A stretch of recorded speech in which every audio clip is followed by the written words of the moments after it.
Oh, shoot. Hello. Good morning. Hello. Whoops. Didn't have my camera ready there. Huh? Why not?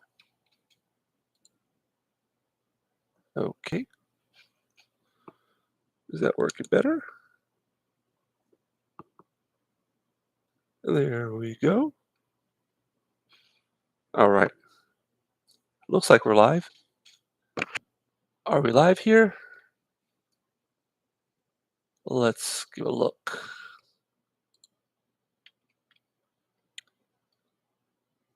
Ba-ba-ba-ba-ba-bum. Looks like we're live. All right. Live enough? Oh, hey. What's up, man?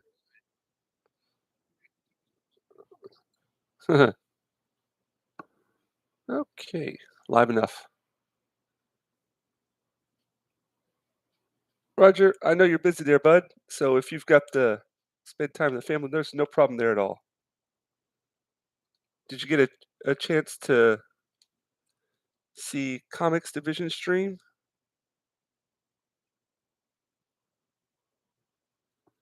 Darn it. There, there we go.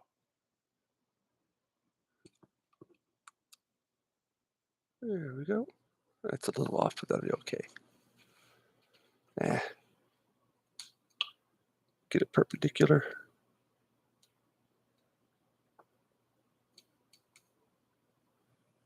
There we go. Oh, there we go. That's it. That's it right there. Cool. Alrighty. Let's begin here. Sorry for the wait there. I was trying to, well, welcome everybody. I was trying to turn my flat brush into a cat hair brush or a cat tongue brush, and I've almost succeeded at it, but I just need to clip off a few places right here real quick. Yes. Oh no, I think I just messed it up again. No, I think that'll be okay.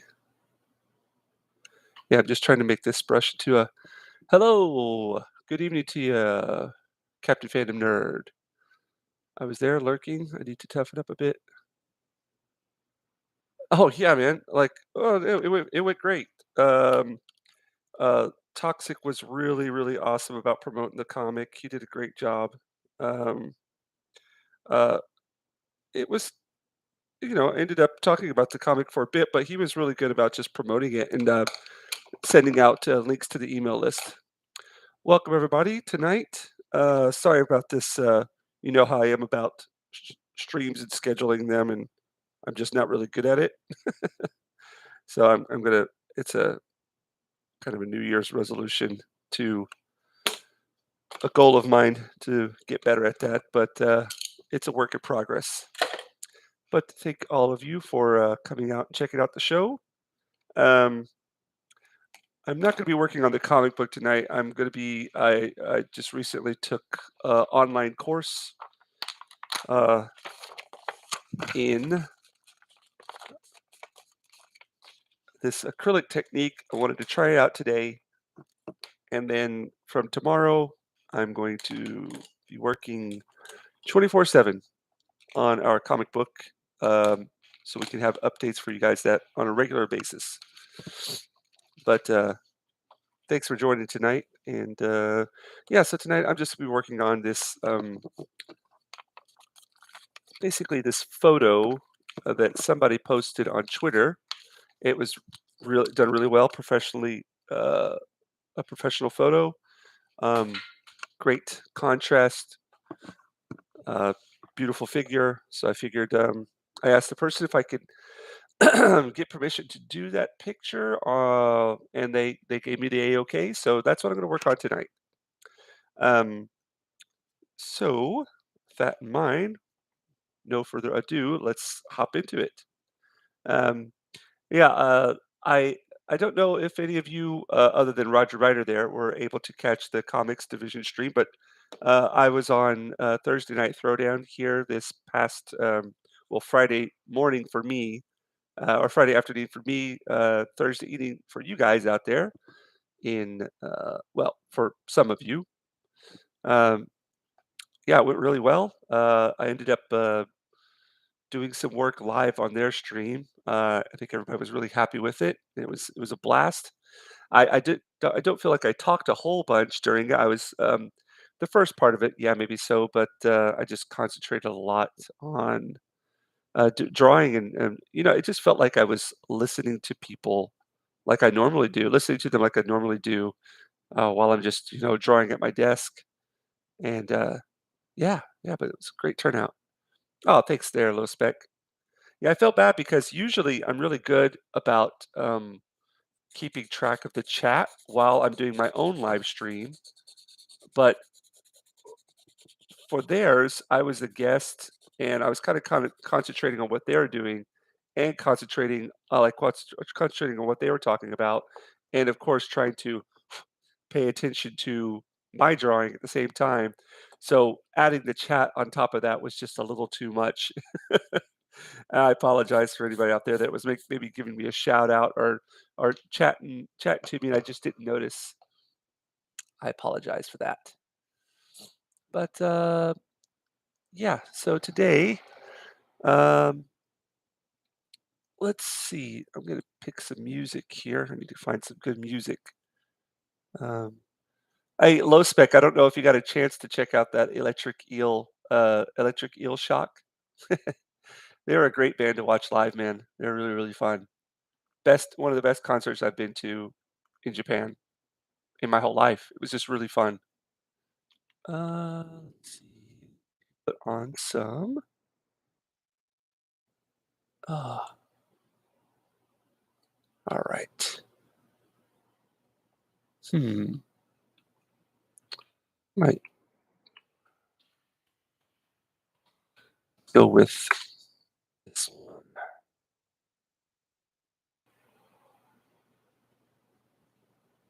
Actually, I should probably have it on my computer. Oh yeah, Electric Eel Shock. If you get a chance, check them out. They're great.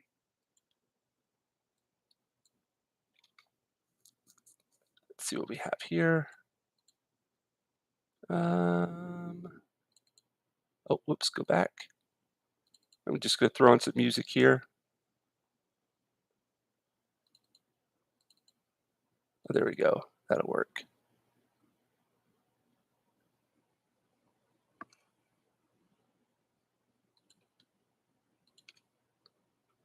Okay. All right. All right, let's begin. So I'm going to probably work on this just for a couple of hours here. Maybe 2.5 hours. Going to have a big day tomorrow, so I don't want to stay up too late. Um, Again, apologize for the late start, but I was just trying to do some. It's gonna bug me. I know I need to get a better pair of scissors. That's what it is. Oh well, I can work with it. I'm trying to convert this. Oh yeah, yeah, yeah. This electric eel shock. They kept on shouting out loudness at their on their at their show. They're all about the old school stuff. Okay. All right. Okay. Here we go. Get this up in here.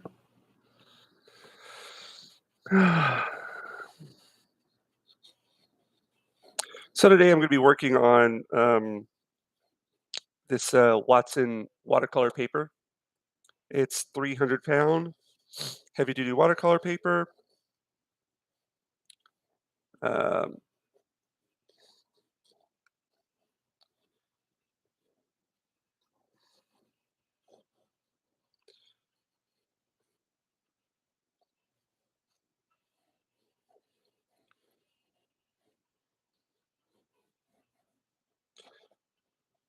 Hope all you guys out there had a good weekend.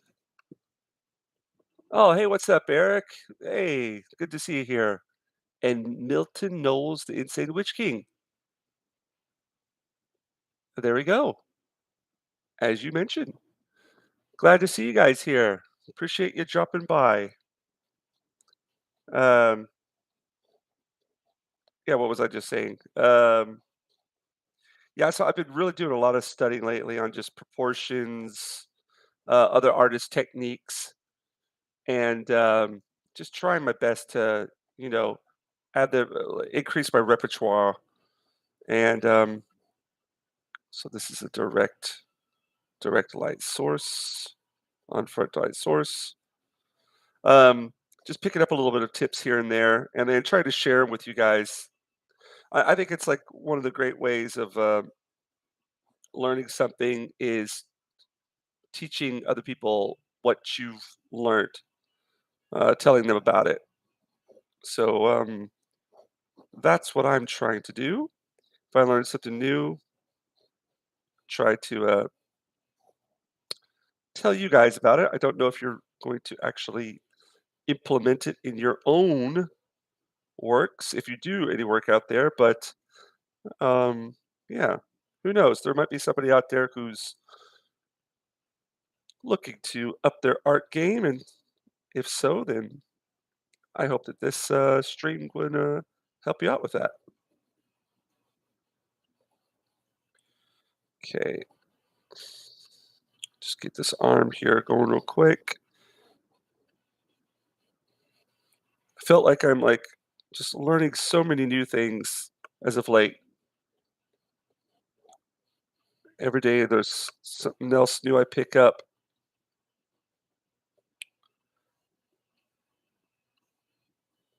You're never too old to learn something new. Yeah, the hand needs to come here.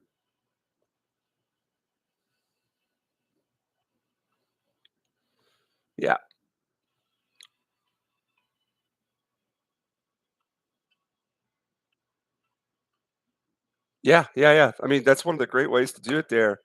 Milton knows. Just find something that you like and then work at it. Copy them. I mean, that's what I did when I was a kid. Oh, there's my eraser. Where's my other eraser at? I would, break out the comic books and just copy. This arm needs to come here a little bit.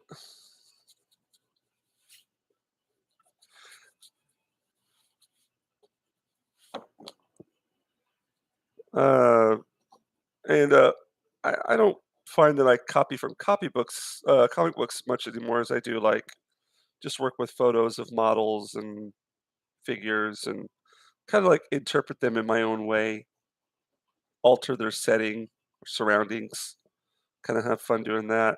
That's something I've really been addicted to as of late. So I'll take a photo of somebody, maybe they're in a just in a normal setting, and I'll put them into like, science fiction or fantasy-esque um, setting, and then kind of like put my own touch on that.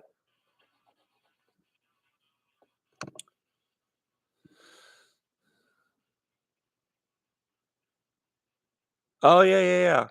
Bob Ross, dude, Bob Ross rewrites. I used to watch that all the time when I was a kid. Okay, let's get the eyes here.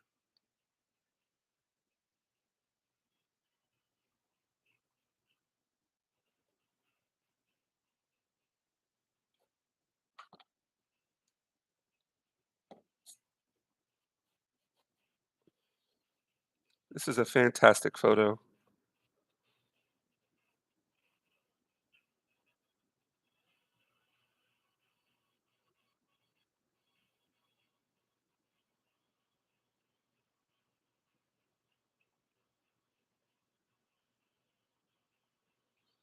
So it looks like we got some pretty much direct on lighting here.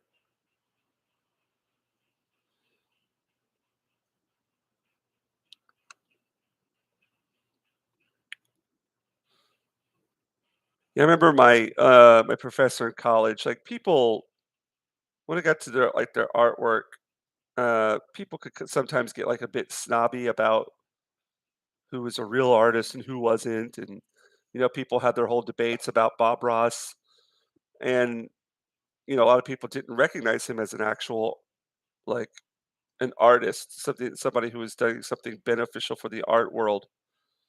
And I just couldn't, like, wrap my head around it. It's like, dude, he's looks like he's having fun and he's connecting with people, and I don't see any problem with it. And then my, illustration oh, no, my printmaking teacher was like, "You know what? I'm not a big fan of what he does, like his style of work, but what he does very extremely well, and I commend him for that."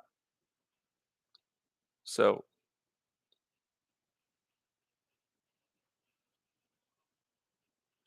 that was basically I thought was, like, one of the better arguments for it.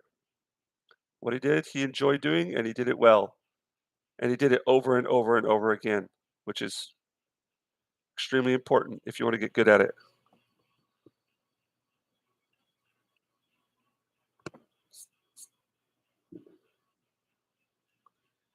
Yeah. Yeah, yeah, exactly. I hear you. Yep, definitely there, Eric. Happy little trees.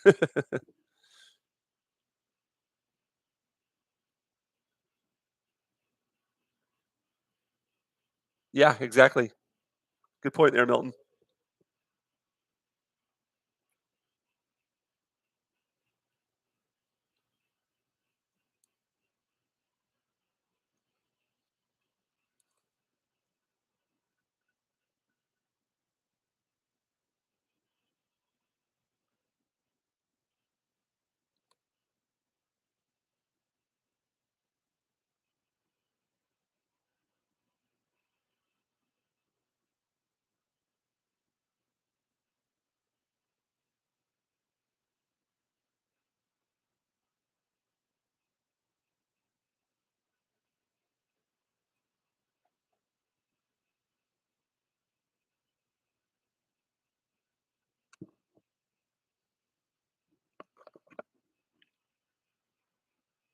Exactly, Milton.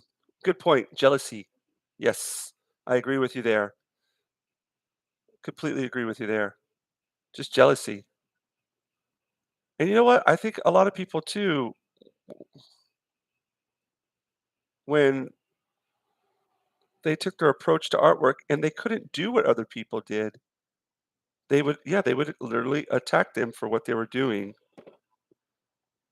and then mock them for it just because they couldn't do it themselves.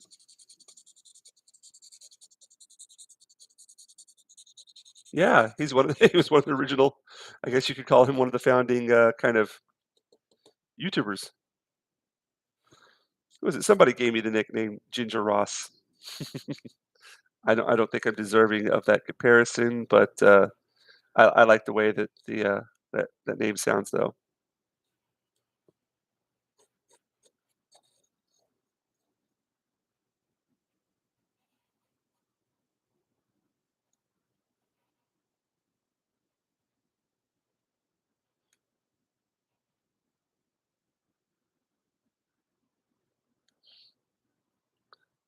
Just trying to get these proportions right. Um, Ginger Ross, yeah. She's got her face slightly tilted upwards. We could be that subtle. Somebody put it best the other day. I was watching one of David Finch's streams. He's like one of the hardest um, angles to work at with somebody's face um, is straight on angle because the slightest mistake will is blaringly obvious. And then whenever you're at a straight uh, like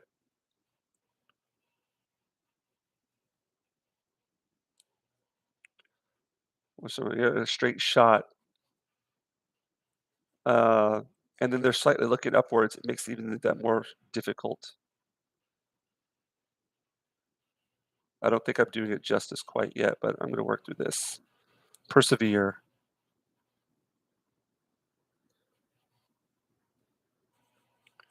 Cheekbone sticks out here.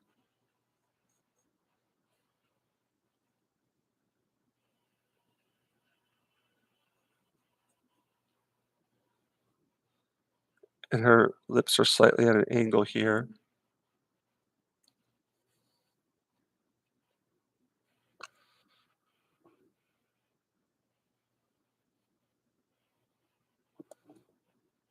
So I wonder if any of you guys were able to make it out to, Dallas.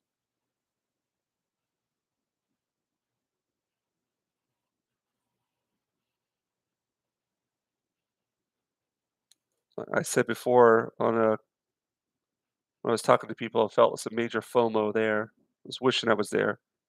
It looked really, really fun.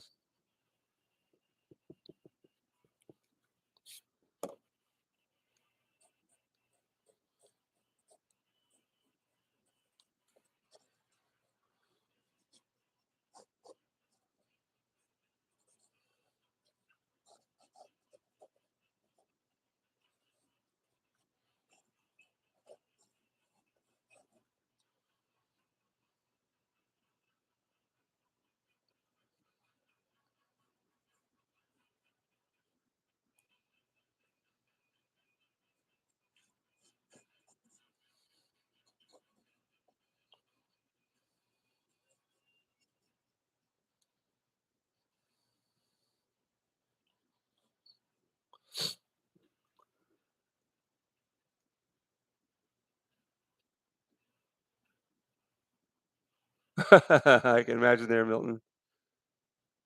Yeah. Yeah, I'm really hoping that I can make something here in the near future.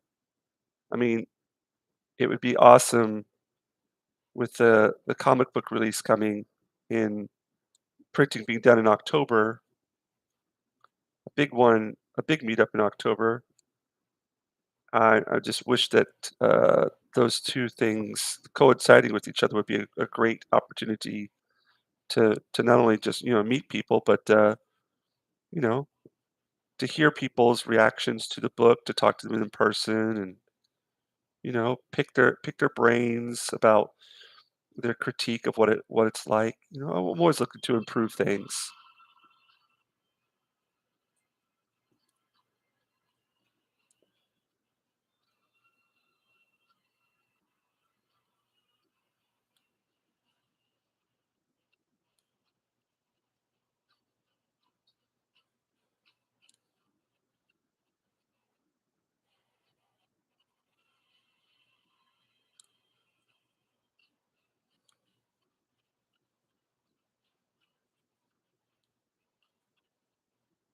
That's too long.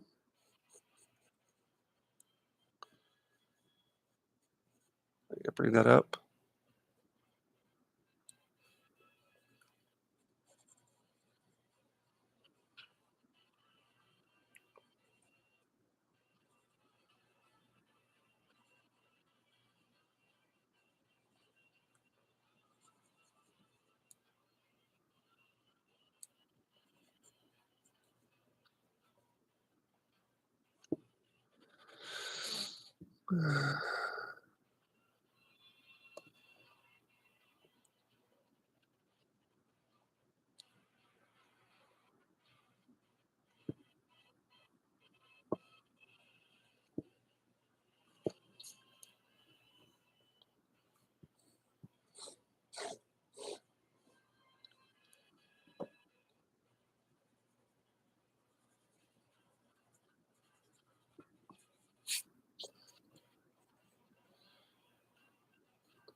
See, the problem I'm having here, which I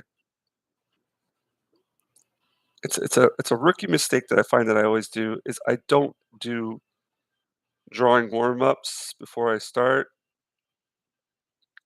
and then I look at my paper too much instead of going blind contour.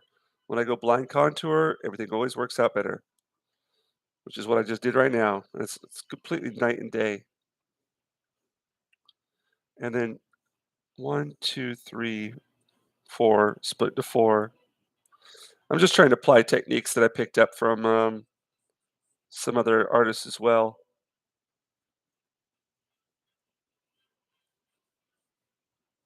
like the division of the head into fours. In August. Oh, cool. Man, that was so awesome. Like, how they gotta meet up with Gina and everything. That was really, really cool. Just positive vibes all around the board. There we go. That's better. That's what that nose should look like. Sometimes it just takes a couple shots at it, especially when you're looking at this angle. I gotta just stop looking at my paper as much. If I did like a couple practice drawings beforehand, I could get rid of that problem from the get-go, but I just forgot to do it. That's okay. It's coming together now. I'm gonna do this initial drawing in uh, pencil, and then I'm going to do, yeah, that's better.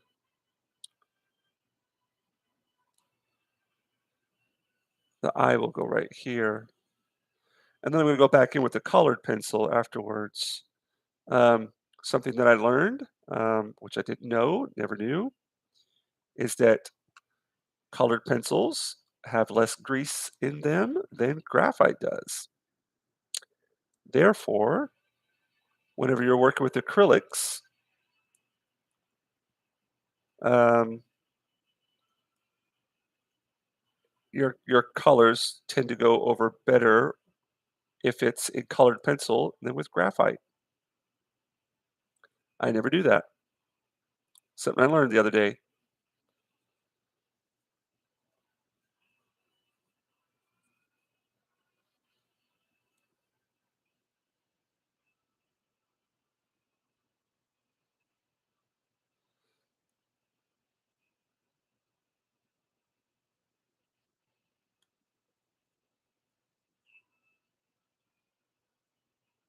Yeah, that's better. There we go. That'll work better.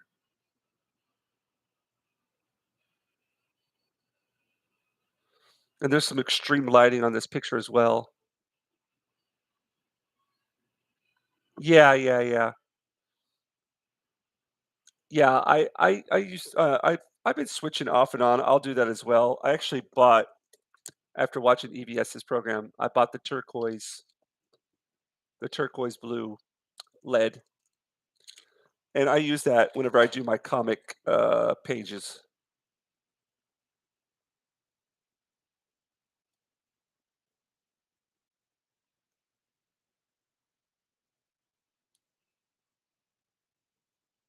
Yeah, she's got this. I have a tendency to make noses too big too.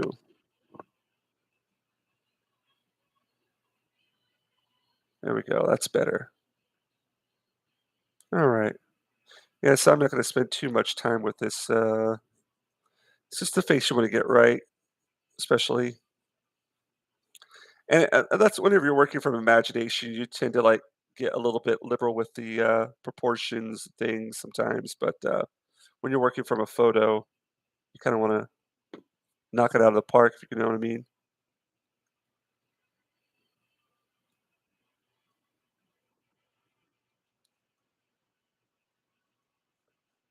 So I just basically need to go in there and then kind of lightly erase things. Yeah, that's looking good. Yeah, there are collarbones here. Put this neck muscle a bit more here.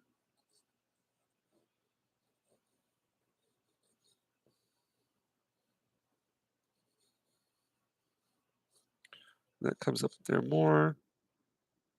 Got some shade right here. And that hair goes over her clavicle, comes up here on the shoulder. There we go. This arm, this arm here slightly juts out more than this one. Kind of talking this through me will help me with them.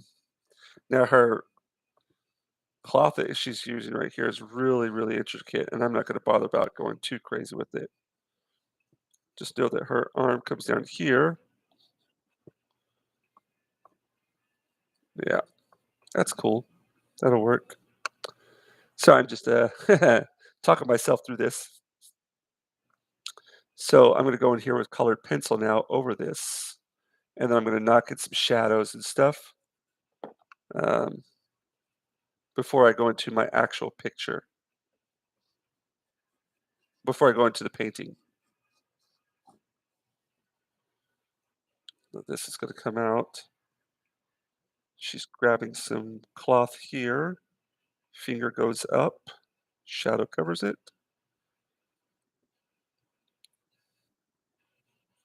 and then this is gonna come in here. There we go. Awesome. Feeling good. I give that a pass. Just come in here, bring that shadow in more, and that'll work.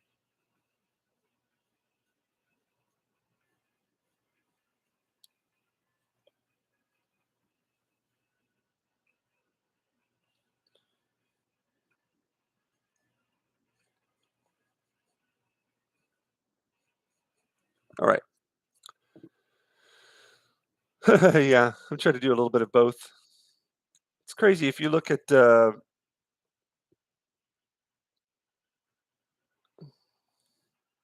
oh yeah, that needs to come down a bit right there. A great thing about watching this your YouTube stream as you're doing this is you could see what it does is it you see it in reverse, mirrored, and what that does is that really helps you see if you ever want to see if you're doing a picture and if it's not something's not working out, look at it upside down or look at it in a mirror in reverse, and then you'll see what's not working. Upside down method works a lot. In a mirror also works as well. I've found out in my experience.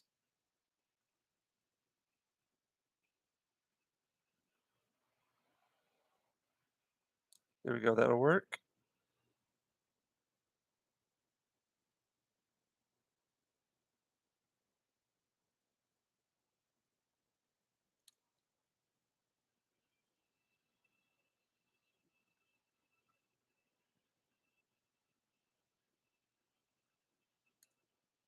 And her cheekbone is up here. It's just something weird. Like I sometimes I have a tendency of making faces too long. I need to kind of squish them. And my Kent Williams was really good about that. He would tell us he purposely would like squish proportions, make them smaller, and I find that that helps too. Sometimes if I'm really having a problem, I'll just like squish the proportions.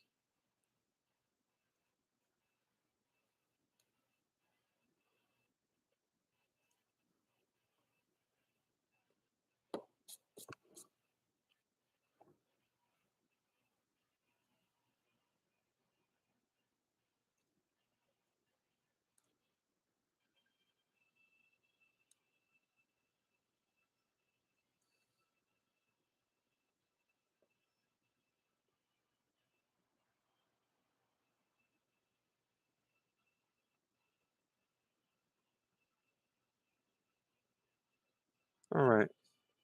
Yeah, I'm spending too long on this drawing. I should have done like, oh, I know what I need to do. Just need to squish this a bit right here. Yeah, that's what I need to do is just squish that a bit right there. Increase that jawline. Pop it out here about, and then bring that out. Cool. All right, I'm gonna go in there with a black pencil now. So I'm gonna take this black pencil and I'm gonna go over. Uh, yeah, change your perspective exactly. Let's start off with this eye over here.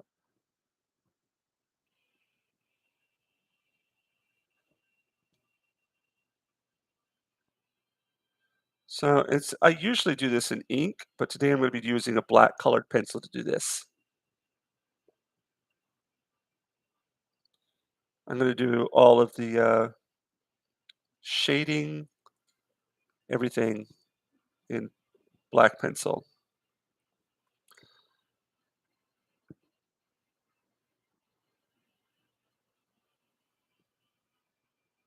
Try to get a good monochromatic image, black and white image with crayon, and then go over that with layers of acrylic paint.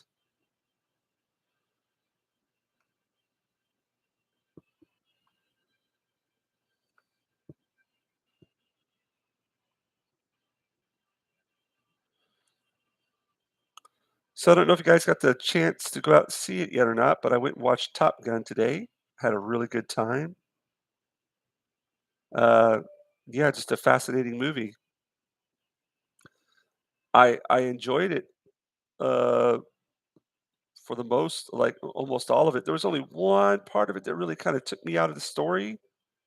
I won't go into like any kind of spoilers or anything, but other than that, I really just enjoyed the movie a lot. Um,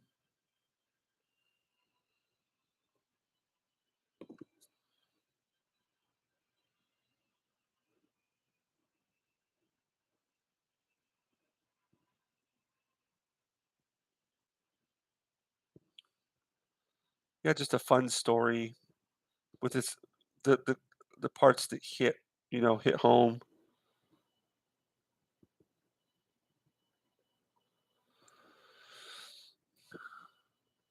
Yeah, yeah, like, you don't s "Oh, hey, what's up, Makini? Thanks for dropping by, bud." Yeah, Japan crowds, audio like, if you go to a movie theater here, you hardly ever hear, like, a peep at all. People just don't, verbally, show their approval, amusement, or things. Like, every once in a while, you'll hear, like, a laugh or something, but this movie, I found in this movie, more so than any movie I've seen while I've been in Japan, people were reacting to it, like, verbally. Like, uh, so to me, that was a great, um, sign that, this movie had done achieved its goal of engaging the audience. And I found at points I was just my mouth was agape just watching, like, the jet fly through and all that's just man, all the scenes where they're flying and you feel like you're in the cockpit with them. It's insane in a good way.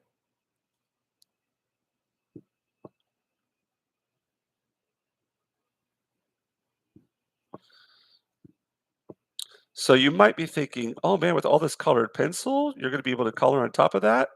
Yes. But if you don't get your tones and values correct within the drawing here, it will it will show up whenever you're, putting down your paint.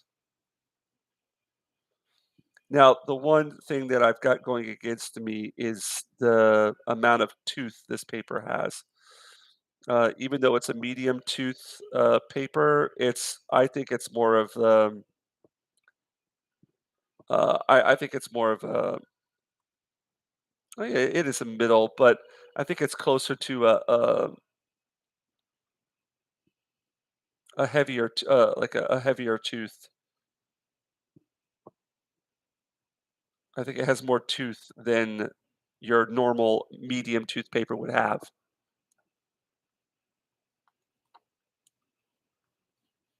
Are you streaming later, Makani? I don't. Oh, no, you're streaming later. Like, I remember you said, like, in 10 hours.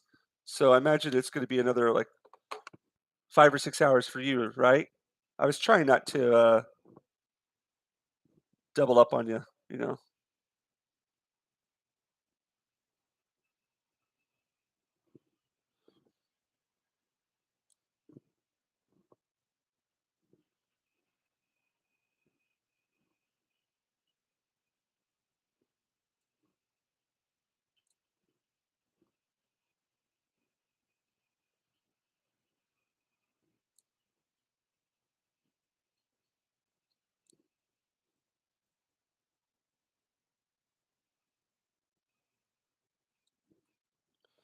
Yeah, I meant to this drawing phase is gonna take a little bit longer than it usually does if I'm just using inks, but I really wanna see this.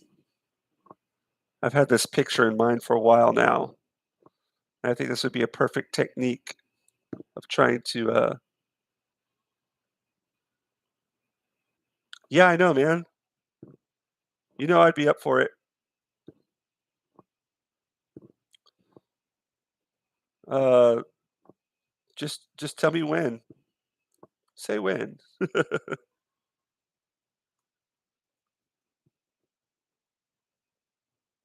Say when.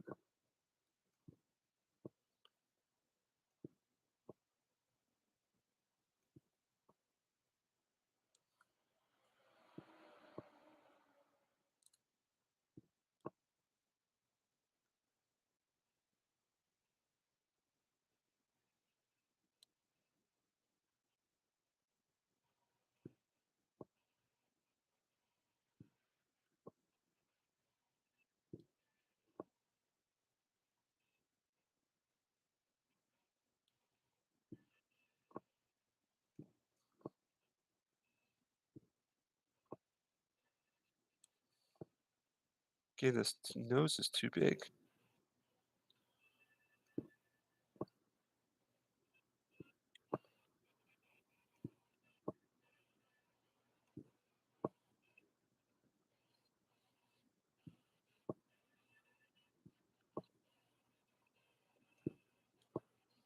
Yeah, it's that nostril right there that's giving me the problem.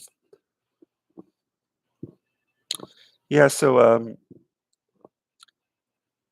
I think I'm probably going a little too detailed here with this, black pencil, so I'm gonna kind of level off here, kind of pull back on this, and just get the really darker values and some of the, more obvious shadows.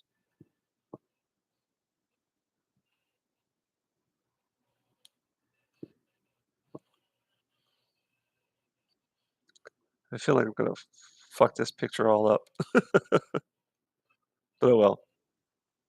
You gotta try. Those that try the least try the most. Hmm? Those that try the least. I don't know how it goes. Those that try the most fail the most success. I don't know how it goes. Those that uh, how does the saying go? Those that try the most fail the most or succeed the. I don't know how it goes. Something along those lines. Try a lot, you're going to succeed. If you don't try a lot, you're never going to succeed. Don't know how it goes. That saying. That's better.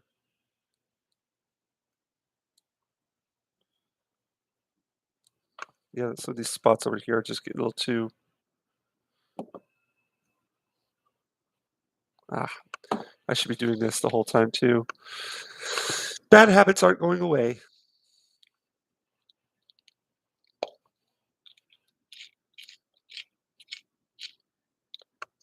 Here we go.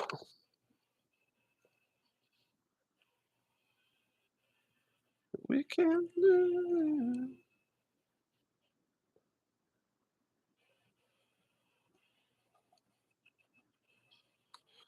There we go. That's better. There we go. I think it's taken me a while to get warmed up tonight. That's all I'll blame it on.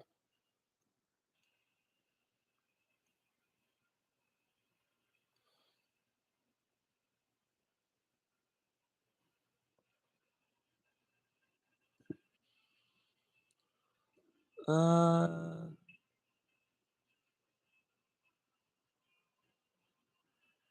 oh yeah, there we go, man. You need that one.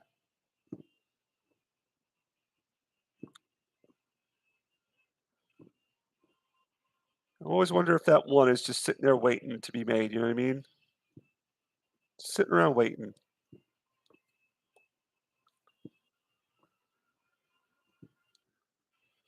This is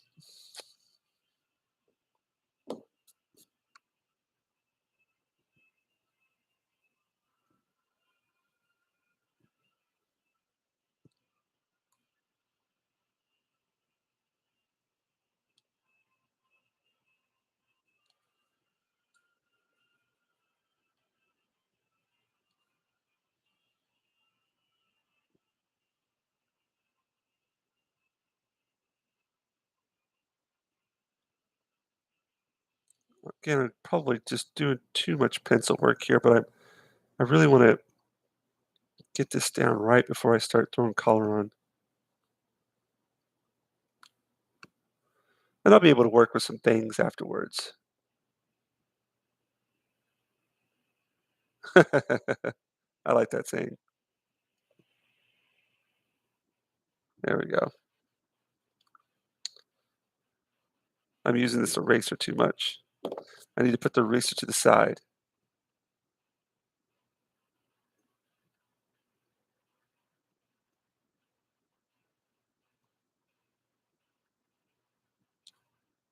There we go. That'll work.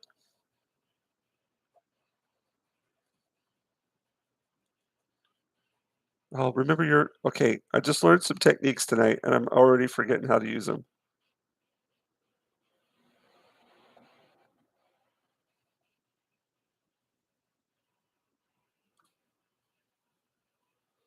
You have your darks, then you have your mid shadow, and then you have your reflected. Middle, reflected. There we go. Oh, yeah, yeah. Measure twice, cut once. And that works with woodworking as well, man. I tend to measure 3 or 4 times before I make that cut, especially with the price of wood nowadays. Geez, one miscut and you get yourself set back like $100.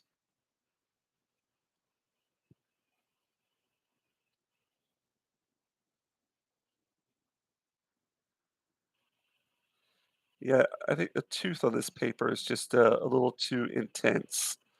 I'm gonna have to end up getting a one with a less extreme tooth. Come on.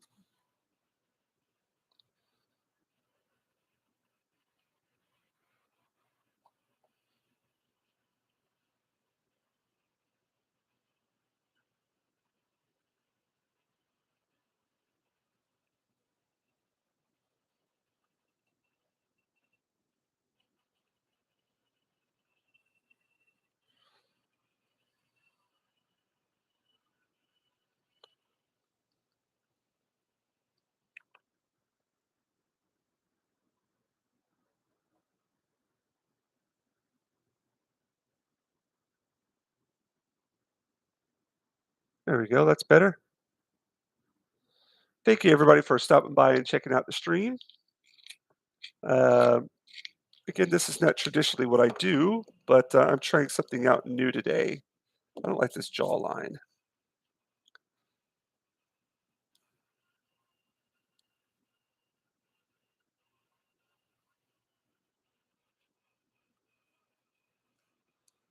There we go. That's a little bit better. She's got a very, very like dominant jawline here.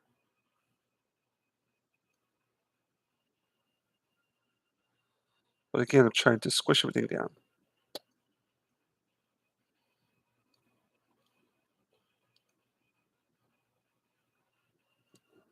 There we go.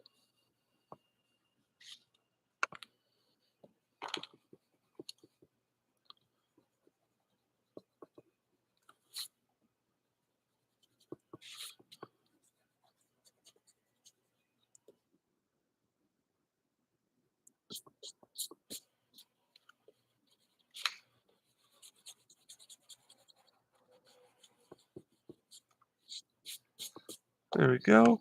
Sharpen with pencil.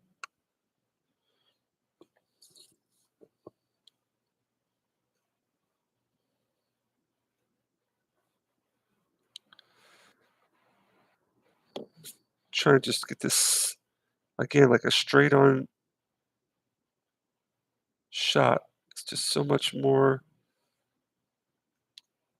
unforgiving.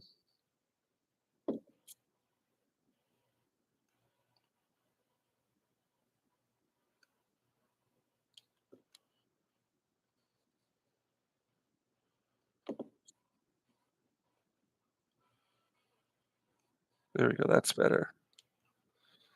That's what was irking me. There we go. Just little adjustments. That's so much better.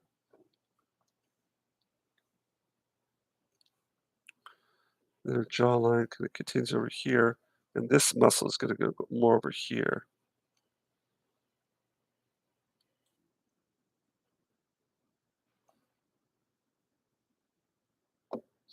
And this is gonna come over here more, and this is gonna come up here more, kinda disappear in the shadows. There we go. Okay, that's better.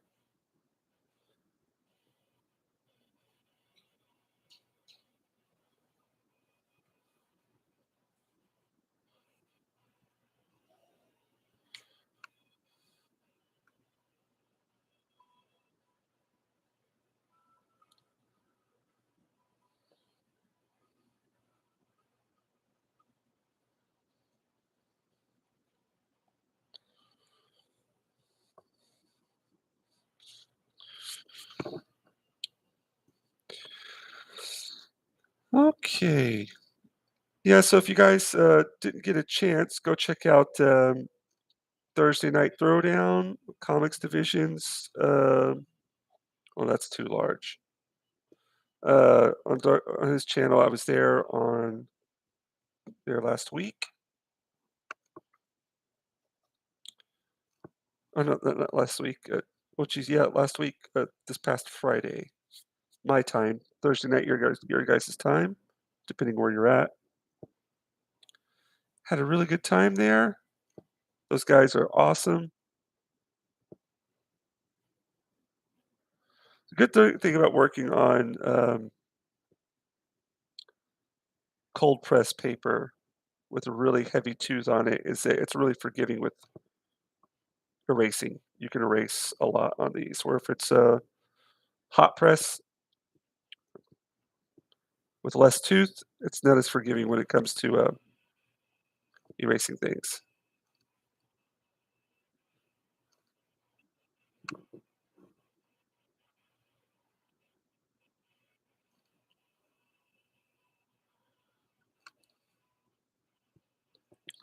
And again, thanks to everybody for showing up.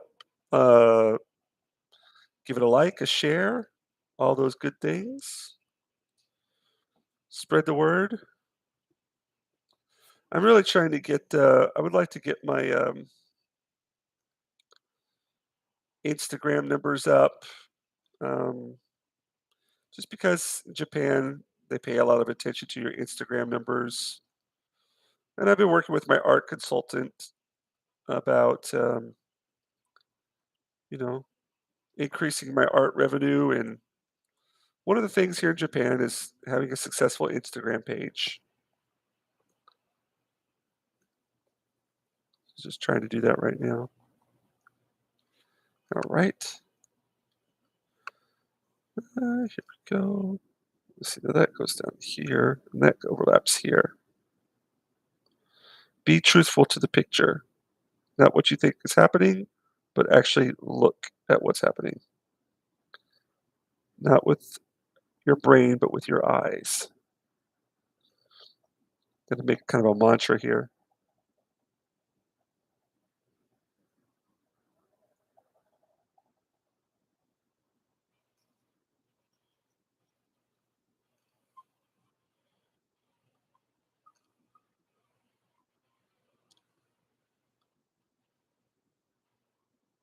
There we go.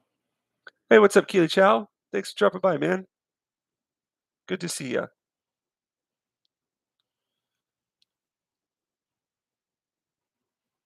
I haven't quite decided where this person is going to be, but I'm thinking about doing something in the background here with some. Should be so much something kind of like subtle in the background here.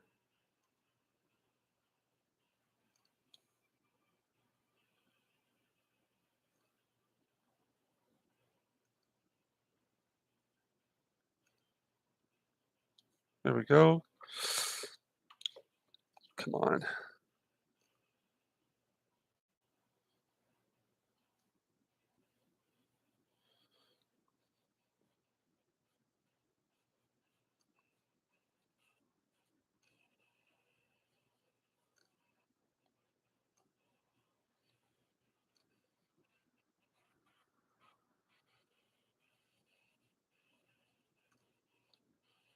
There we go. Bring this down to here.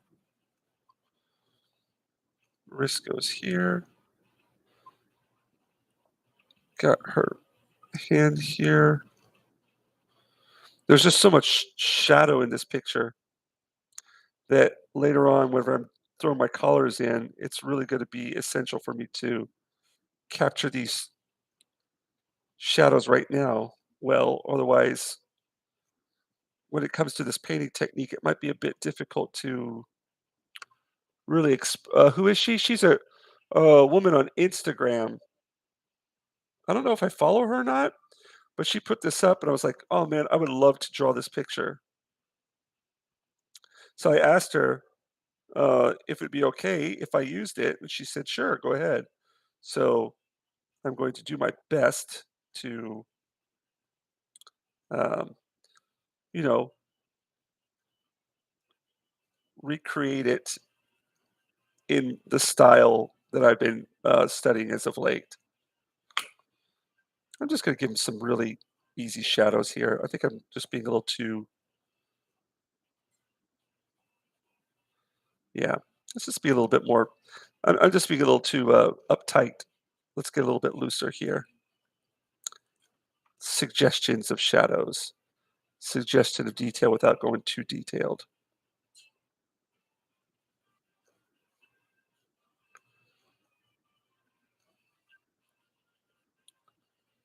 Yeah, that works better. This is feeling more organic now, more, I guess, me.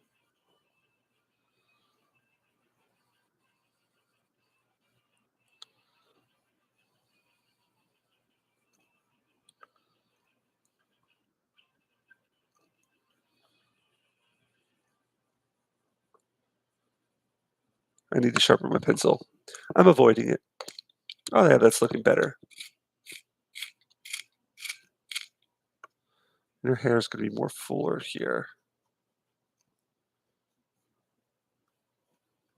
But a lot of this is going to be in the shadow.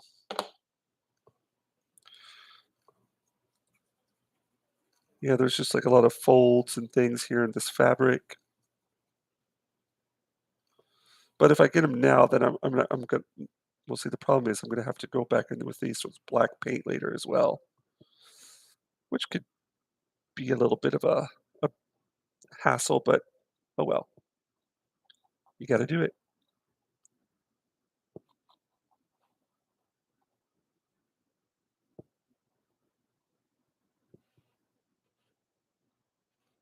There we go.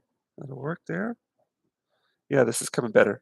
Yeah, there's a little bit of a struggle there at first. I think what I need to do next time is just do warm up drawing or two before I start. That way, I won't be all rusty before I come on.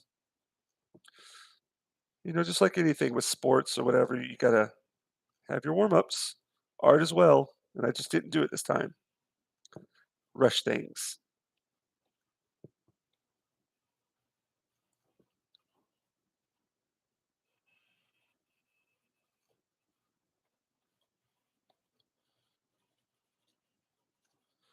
Okay, I think what I'm gonna do is gonna be fairly loose with the. I'm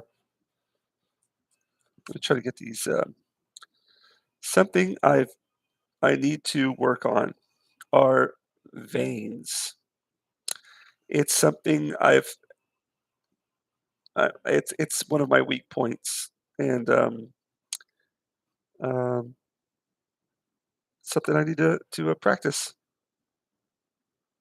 So she's got some very prominent veins sticking out here, so I'm going to try to get those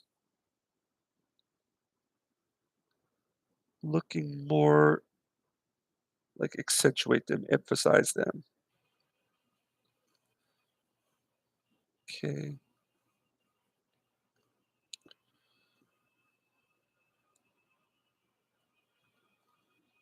there we go.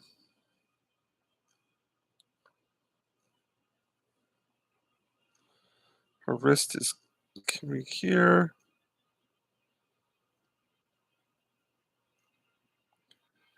See some tension right there. There we go. And there's just a bunch of lines in here for this fabric. So I'm just gonna pop in a few lines here and there.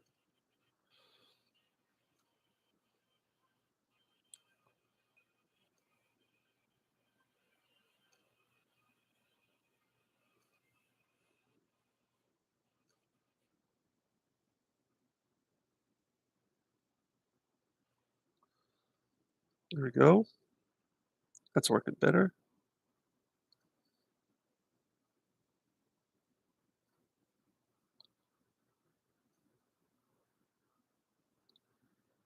So arm,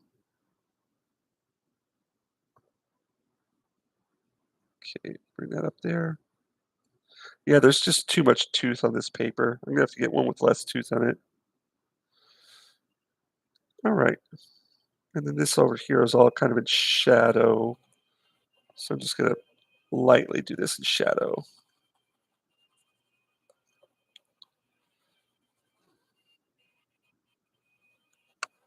There we go. That's looking okay. Oh, thank you. Appreciate it. This is just the first stage. It's basically got, I would say, a good, how many stages? I would say like 5 stages to this, painting, this style. Okay, cool. I'm done with the underdrawing. All right. That took me a lot longer than I thought it was going to. Usually, I don't spend that much time on a, uh, underdrawing. All right. So next, let me go ahead and get some of these, pencil marks out of here. I just don't want them to mix with the paint. Have my colored pencils be the ones that are reacting with the, acrylic paint. There we go. All right. Okay, so today, got my palette here. I really like her hand right there. Yeah. Mm, it's got volume to it. Let me get this right here. I say I'm done, then I'm not. I lied. There we go. Back in there. Get that vein popping out. There you go. That's better.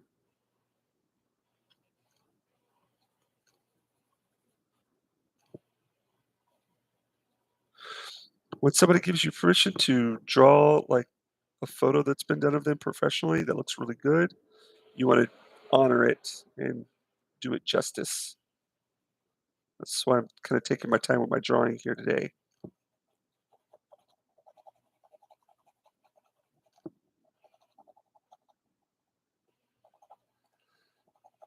All right.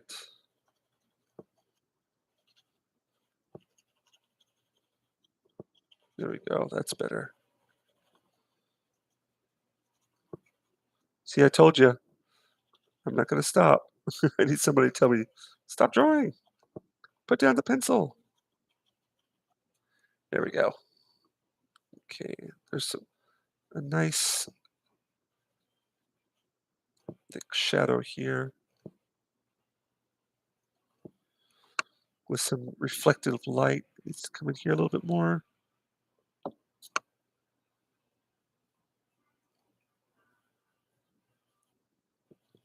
Okay. So I'm going to, respectively, of course. Yeah, a lot better. um, actually, that could probably come over just a little bit, just a little bit.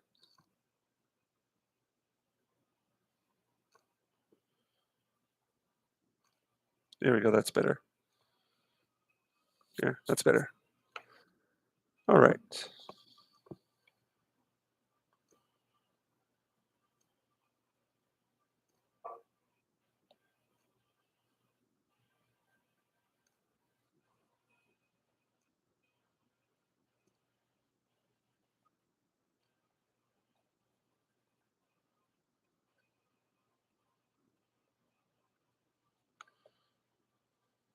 Okay. All right.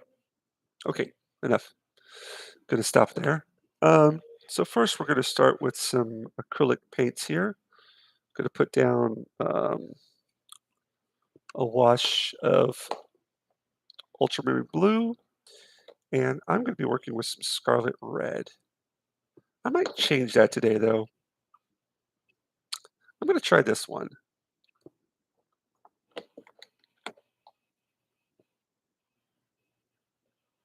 or maybe I should just go with the scarlet. Yeah, let's just go with the scarlet.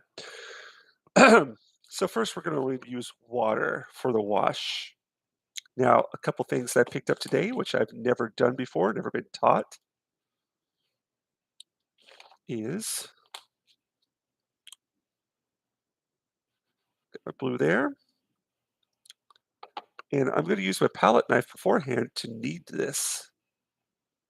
Now, I had only been doing this whenever I was mixing my paint with a medium or with another color, never just by itself. I just never thought of doing that, never was told to do that.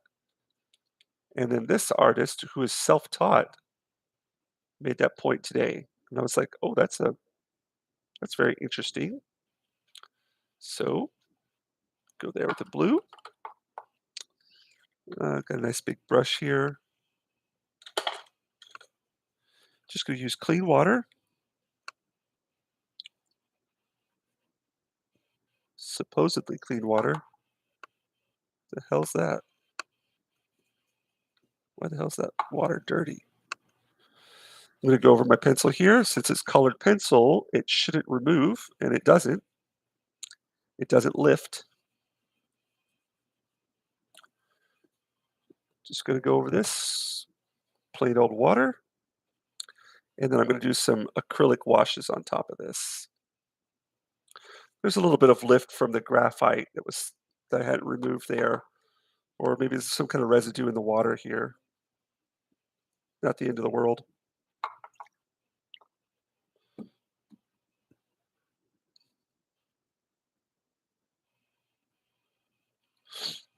All right,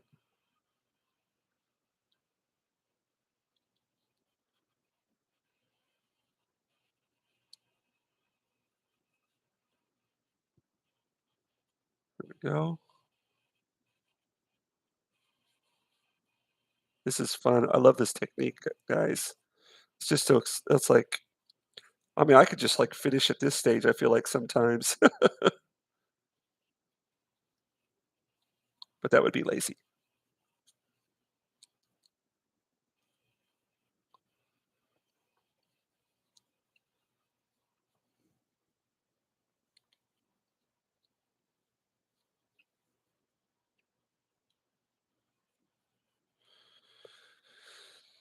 Okay.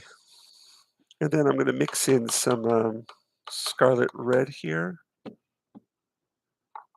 a little bit more water on here. All right. Scarlet red. I'm really tempted to use a different red, but I'm just gonna stick with this because I've been using this a lot lately. And again, use the palette knife to knead the paint, to knead it out, which I'd never done before, but it makes sense. And if the pro's doing it, listen to them. Some water. Let's go in here. Yeah, I know it takes a lot of like courage to just like after you've worked on this drawing for so long, just to go over it with some color. You're like shitting yourself. Oh my God, what am I doing?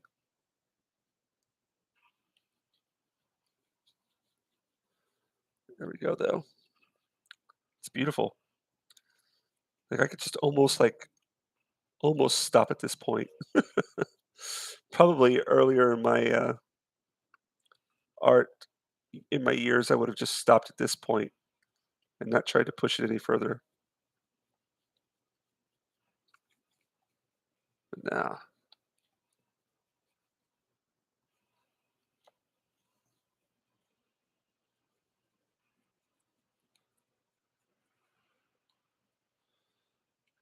Okay,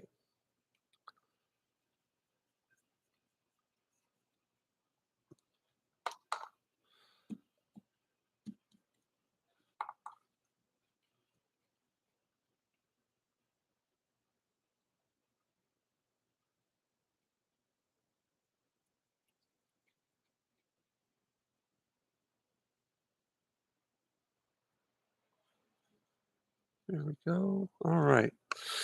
Now I'm going to go back into this and dry this off. Sorry for the sound. Again, thank you all for coming out and watching the show and the thumbs up. Feel free to share it on your respective platforms.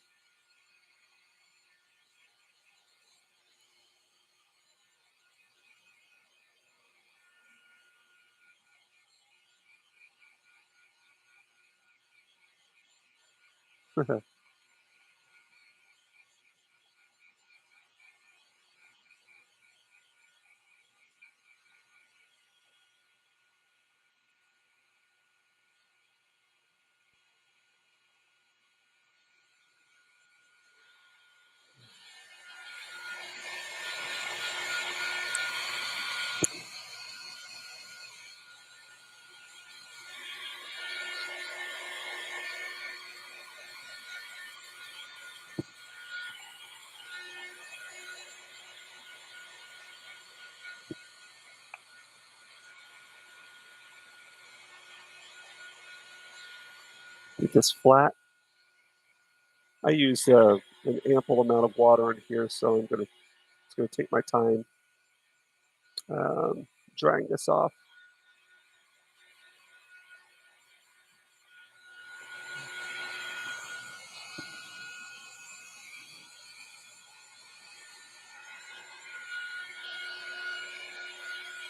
Kind of was bummed out. I tried to get this Mobius book off of Yahoo Auctions today, and had a really low bid for it, and at the last minute, yeah, it went up like $100. So I was like, nah, not going to be able to do it. I'll just have to stick to my online images of Mobius at the moment, but would love to get a real life Mobius book, a physical one.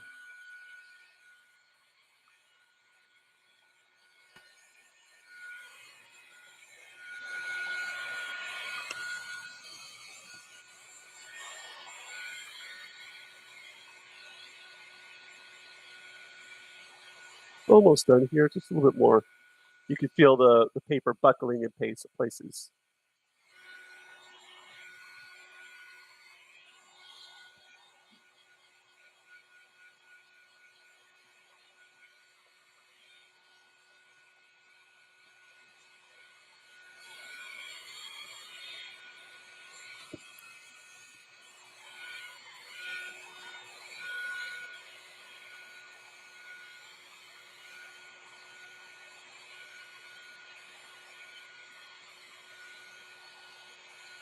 Almost done. Almost done.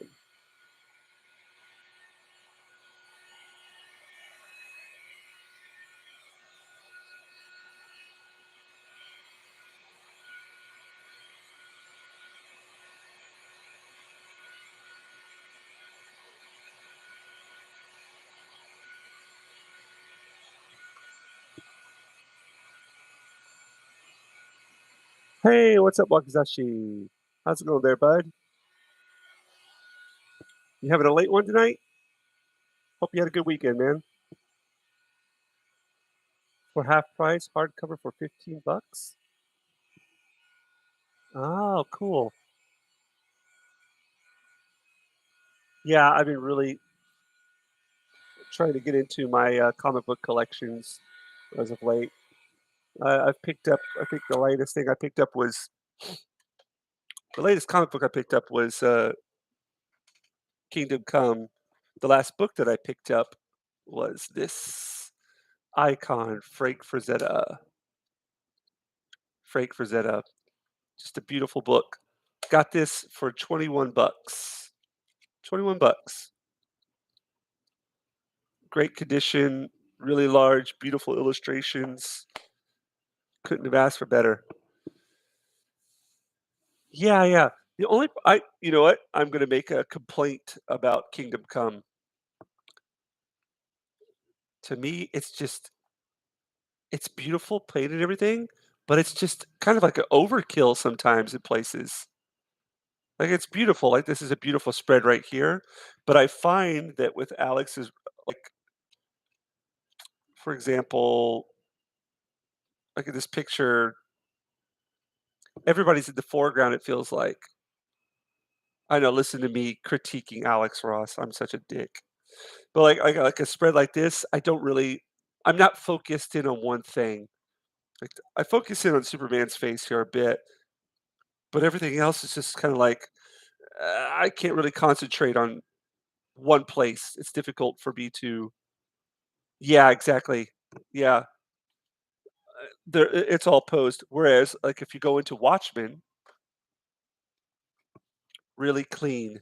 I mean, look, I could focus in on each character, not a whole lot going on around them, very minimalistic, but I could focus in on each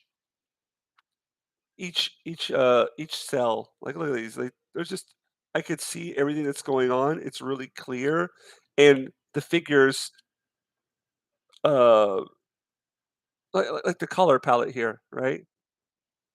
This color allows his red hair to really stand out. Um, yeah, it's just, you're able to focus on the figures, you're able to focus on what's happening. I really appreciate this art style, the way that it's done for comic books more so than Alex Ross's. Whereas to me, this is like a gem right here. Uh, Batman Year One, that's a gem. Oh, cool.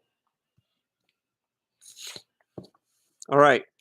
So, guys, here's where I'm at right now. I did my underdrawing in black pencil. First, I started off with my Stedler graphite pencil here, but graphite has grease in it that will react with your paint. So I erased that to point. Yes, it is Wakizashi. It is. Then I went back in here with my black pencil. Now this will not come up. It will not come off. Now I did a wash with water and I used ultramarine and a scarlet red. Now for my skin tones, which I'm going to be focusing on today, I'm going to use three different colors. Well, actually, for my whole palette, I'm only going to be using five paints. I'm going to be using ultramarine blue, titanium white, ivory black, scarlet red, and this cadmium yellow, dark. Because I like it because it's a warm yellow. I don't like working with cool yellows. It's just a preference of mine. So here is the challenging part. So I put my paint here.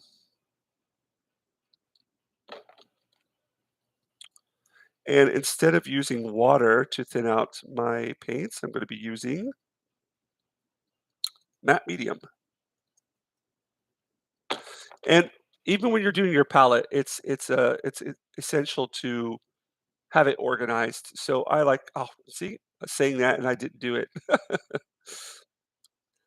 All right, well, that's okay. So I like to go from dark to light. But since I already have my blue up here, I'm just going to throw black next to it. I'll just have my black over here. So black, blue, red, yellow, and then white. There we go. Wakizashi, did you get a chance to check out?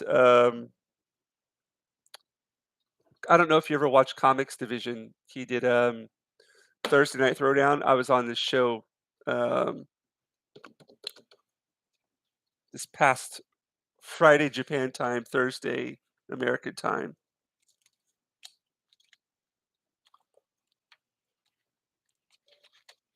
Where did I put it? This is the pick I did live stream with them of the yelling at parked cars and a mixture of yelling at parked cars and a Thursday Night Throwdown crew. There you go. That was a fun show to be on. Okay, so where's my matte medium at? Here's my matte medium golden. Uh, Matte medium golden, when you're working with your painting, use a matte version of this because if it is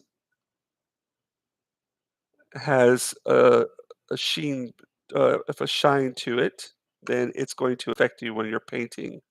Uh, use at the end when you're finished your painting, you work with Kotakukan.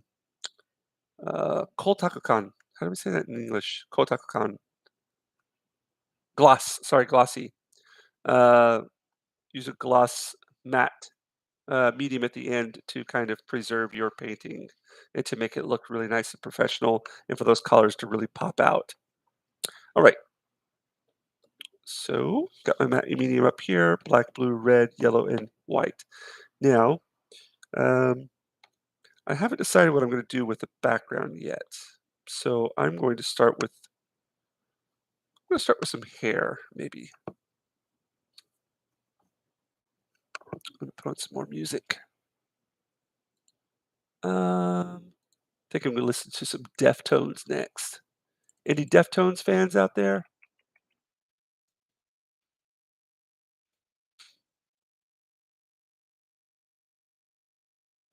Go with this one.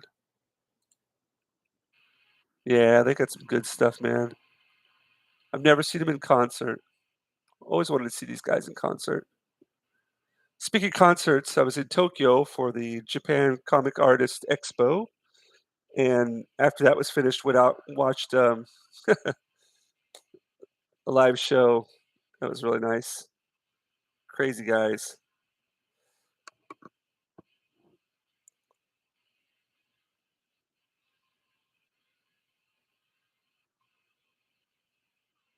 Yeah, like I battle with my own palette and everything, but for me, from the get go, I've always tried to get my desired colors from just 5: black, white, red, blue, and yellow. That's what I've always tried to do, and I find whenever I start adding in more colors, I it just gets all muddled. So, oh, darn it, this is dirty as hell, man. What's going on?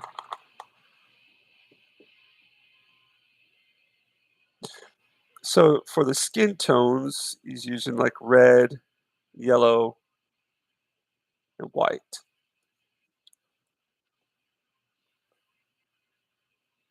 This matte medium. This brush is dirty as hell.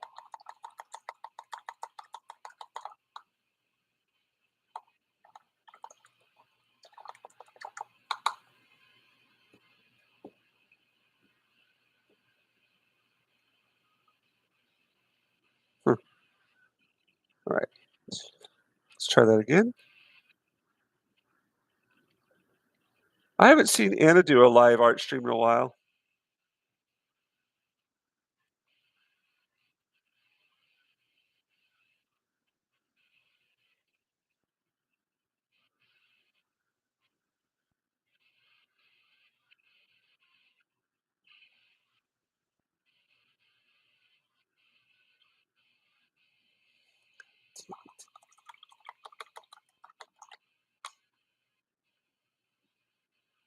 There we go.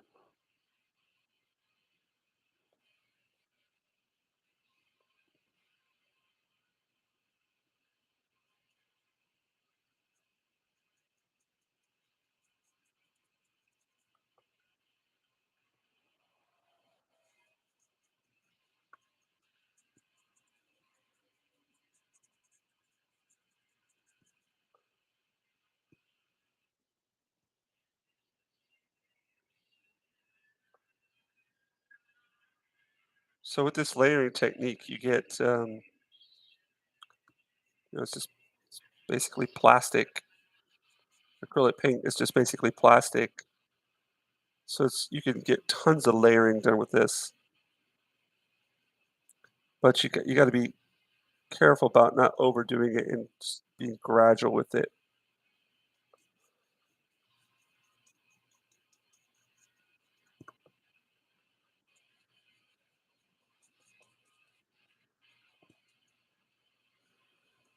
Mm.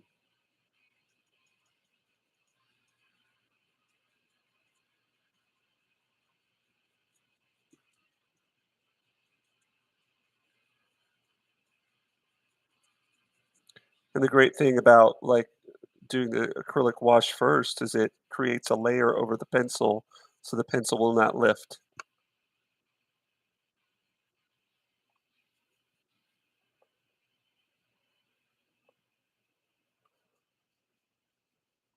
And from David Finch, I got the idea of using paper as a palette instead of other palettes. And then, so this is just like art paper I sell, these art pads. And I use this as a palette, and it's so much more convenient because it's like kills two birds with one stone. You see what the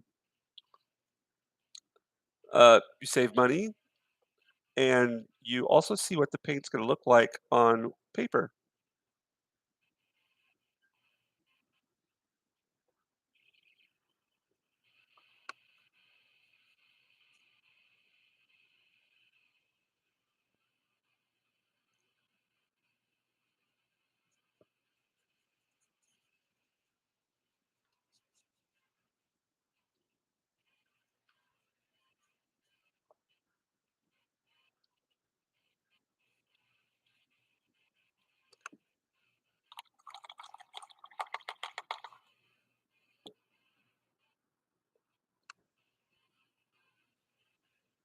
Yes, that's exactly what it is, low spec. It's really, really great stuff, dude. And they're so awesome live, dude. Like it was really, really, really, really fun show. I had no idea. I'd never heard of them. I went and saw them, and it was just so really, really good energy. So much really good energy.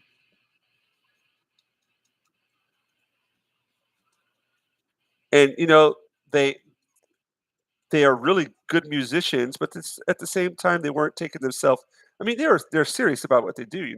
They do this for a living, but at the same time, they're just jokesters having a good time on stage. Just had a really good time at the show.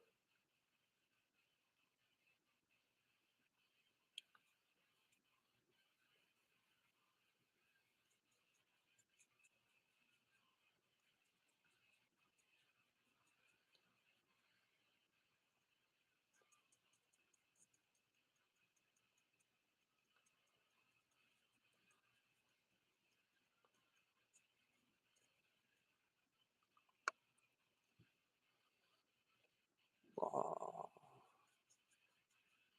Oh, whoops! I missed a stage. No, I didn't. Well, I was supposed to go back into these. I'll do that after I do a layer of this. Supposed to go back into my blacks and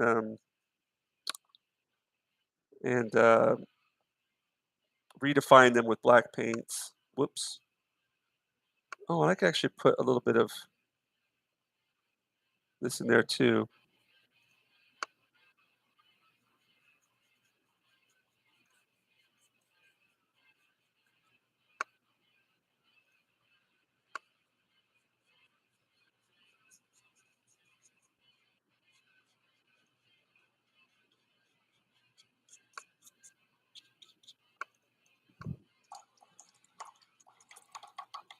Hey, what's up, Ruben? How's it going, man? Yeah, dude. I always appreciate it, dude. Same for you as well. Murasaki and condition. I am not familiar with them, low spec. Thanks for dropping by, Ruben, man. Good to see you here. Uh, I was just telling people earlier, I felt bad because like after Thursday night throwdown, I was so invested in that drawing that I was doing, like that I just kind of forgot to speak to people in the chat, forgot to check it out. Uh, and then afterwards, I was like, oh man, I was completely like oblivious to what was going on in the chat. Felt kinda like a dick because 'cause I'm always good about that with my own streams, but I think just with Thursday Night Throwdown, uh, uh, I was I was really like, "Oh, I wanna do a good piece on here, and I wanna listen to what the guys are talking about and try to." I didn't participate too much in the conversation just because they're a lot more knowledgeable about things than I am when it comes to, and it kind of got into a political stream, and that doesn't bother me at all. It doesn't bother me at all, like 0. Um, but I'm not as knowledgeable about those kind of things, and it's kinda difficult when you're out of it, you know? You're here in Japan, and you can't really keep track of everything that's going on politically. Um, but man, I had a hell of a good time there. Just really cool people. I like Tom's dry humor too.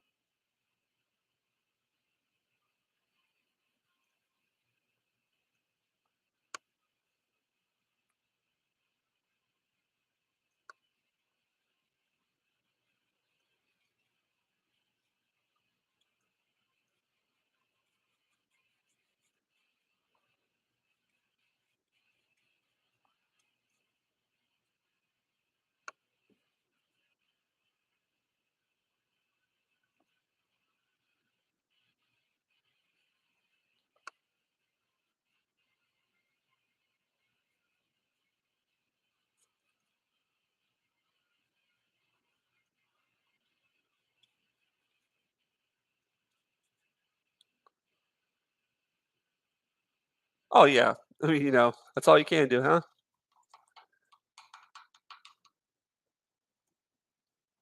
Alright, I'm gonna go back. Oh, no, I should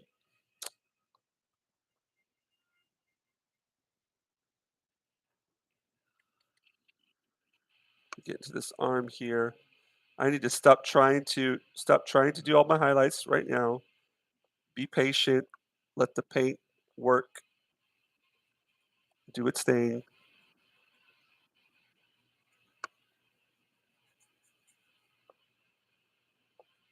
So, yeah, with this style, you have to really be patient. Let the layering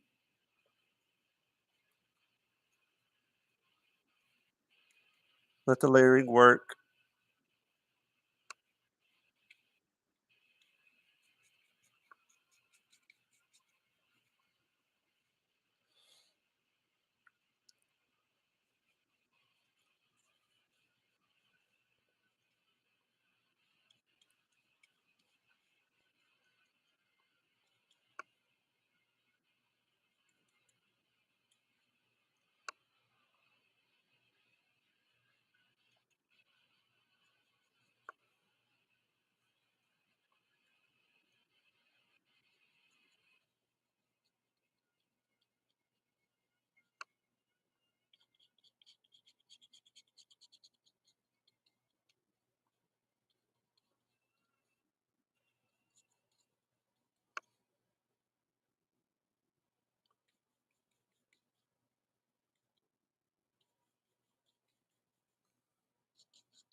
There we go.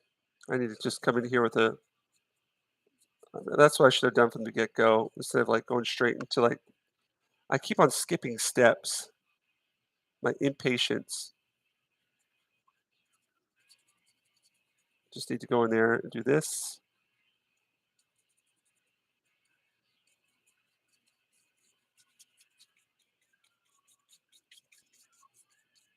There we go.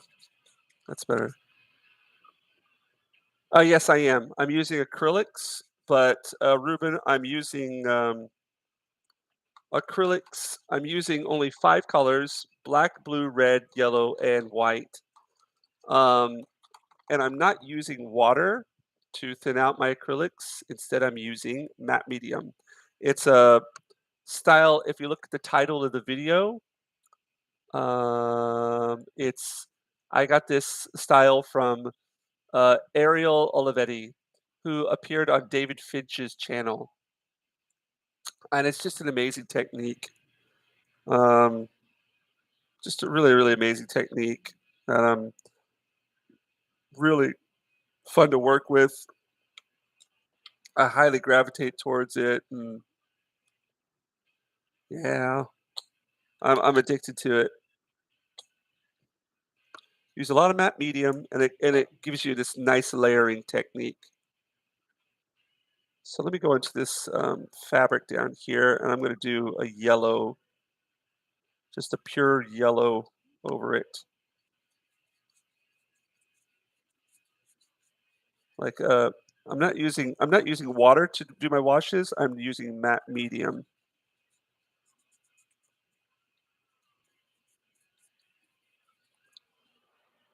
Yeah, it's just a beautiful technique, and if done correct, will give you a nice rich color. I can't use this technique for like the inside of my comic book for like because it just takes too long. But it's good for like cover art or maybe like a pinup or for posters or for like promotional material, comic book cards. You know, the application of it. There's many ways you could apply it within the comic books, but inside the comic book itself, I mean,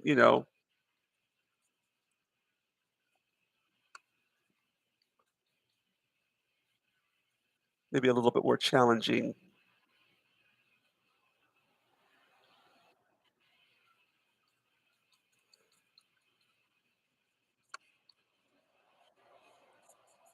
Now I could get a little bit more expressive here. This is why I don't want to paint exactly what I see in the picture, and I feel like a lot of what's going on here around the face, I don't want to just like go in there with tons of black paint. I like what's existing here. So it's just it's the challenge of keeping things and erasing things and what stays, what goes.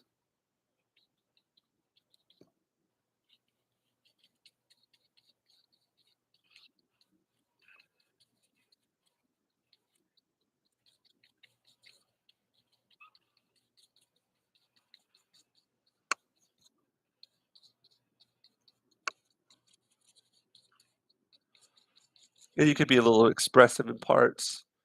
Yeah, but I'm really enjoying what's going on with this painting right now. I just don't want to overwork it. I don't want to kill it. Trying to.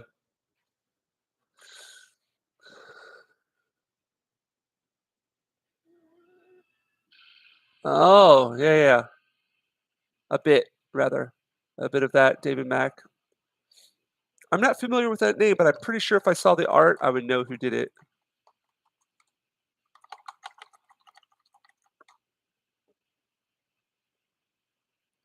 I'm horrible with names.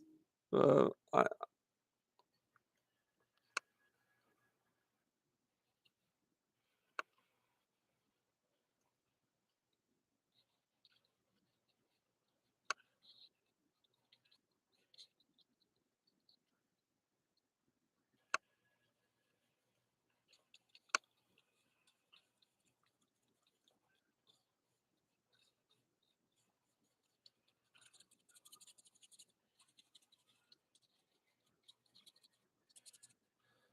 I'm gonna, like, be a little bit expressive with these, even though the actual fabric doesn't look like this, I'm gonna be a little free with it and let it move a bit. But again, not using water to do that, but set my matte medium to kinda play around with things here. I'm trying to as I'm trying to decide where this picture's gonna go, and I haven't quite decided yet, but that's something that will gradually come about.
Uh,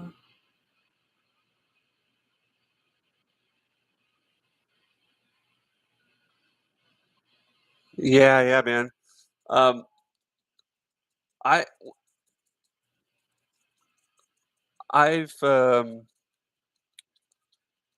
it's crazy. Like when I was in high school, that's when I first. I mean, I always loved drawing and doing artwork, but just didn't know where I was going with it. I just did it for fun, and then I was like, after I graduate high school, I've got to do something else. I got to go to college. I was like, what? And we did a visit at East Carolina University, where I ended up going to college to study art. And yeah, that's the same feeling I had. I was like, wow, look at all these people painting and creating all this work. And to this day, I will never forget that first time. Um, um, the first time I went to East Carolina University to go see to do a studio tour, and I was like, just it's still that moment is ingrained in my memory. Just impressed by, just fascinated by the fact that there were people painting and together. Just the smell of the art rooms, and it was just an amazing experience.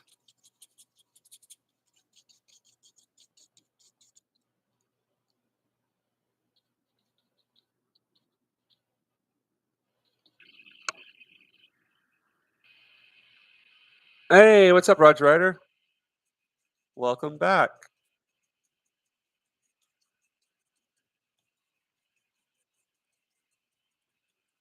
Oh, you know what I realized? I didn't do this on StreamYard today. Well, shoot. All right, I need to go back in and paint some blacks here. So let me dry this.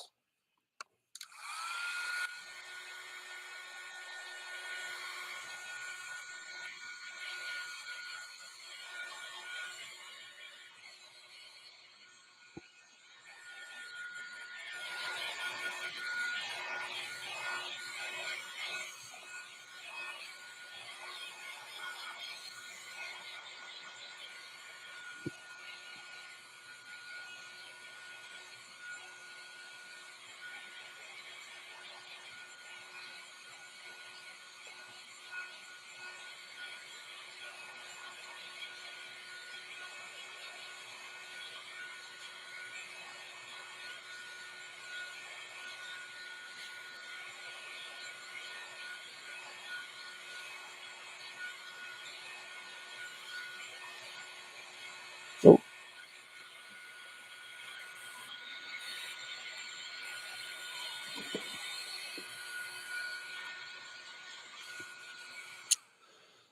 all right. Okay, so now we're going with the smaller brush.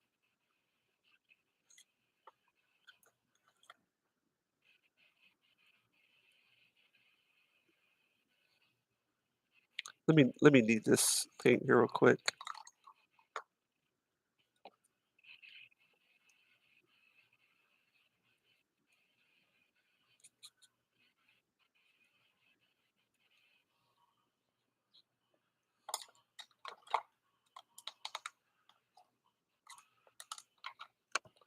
All right.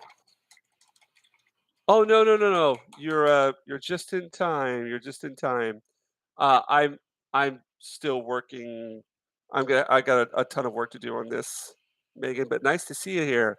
You've been you've been quite busy, Megan. I saw your lineup there. You're all over the place. That's awesome.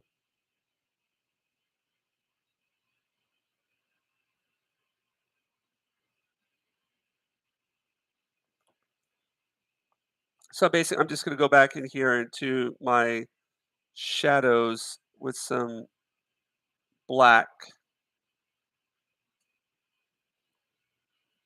and I'm going to bring those back out, mix matte medium and my black together here.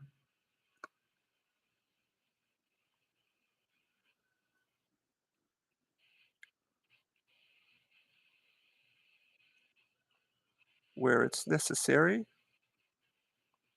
This shadow comes up here.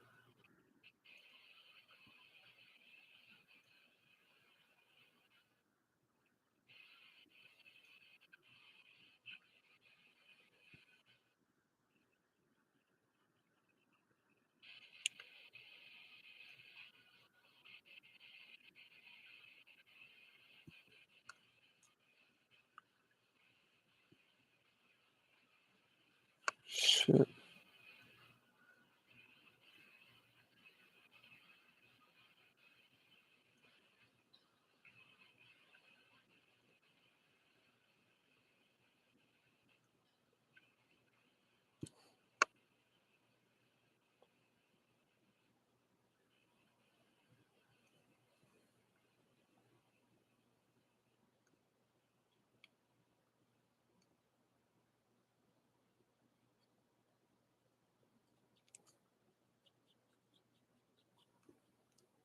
Sorry if I'm a little quiet here tonight, guys and gals. I'm really like kind of getting absorbed into this painting.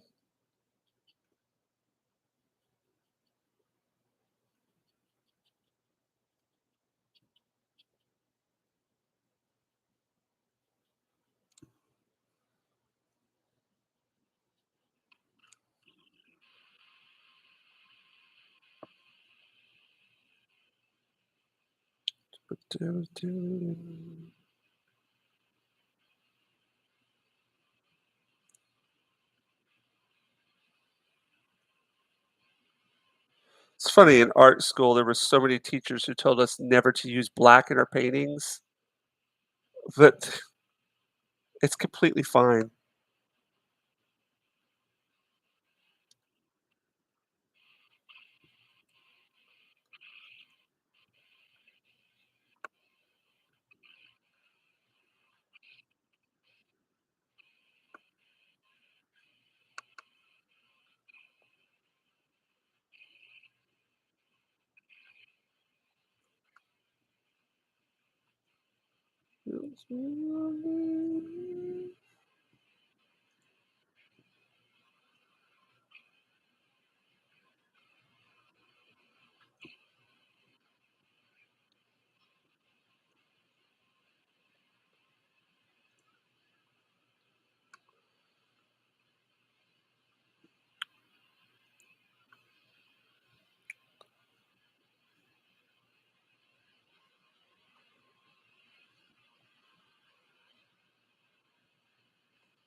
So yeah, you just go back with these blacks and you go because whenever you do your first washes, your darks, your pencils get the overlay causes them to get really light.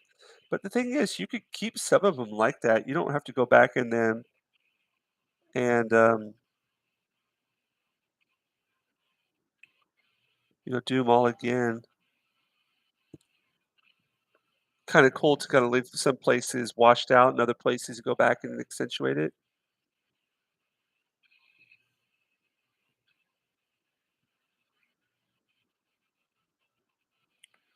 But for this shadow on her nose, I really want to like really make this dark.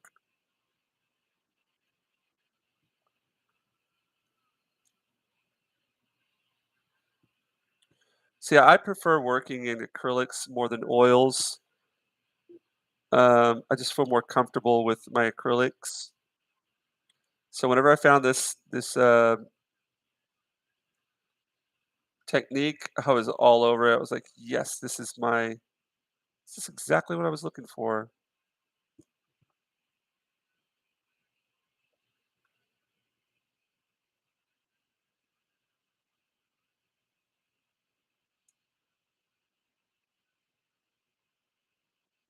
If any of you guys want to check it out, go to Ariel Olivetti's page. His name is in the description of, well, I don't, he speaks in Spanish, he's from Argentina, so, um but you know how Google Translate and all that stuff works now, and yeah, this is looking sorry, this is looking good. I don't say that much about my own work, and I'll like it now, and then I'll look at it, like, 15 minutes later, I'll be like, "Oh, this sucks."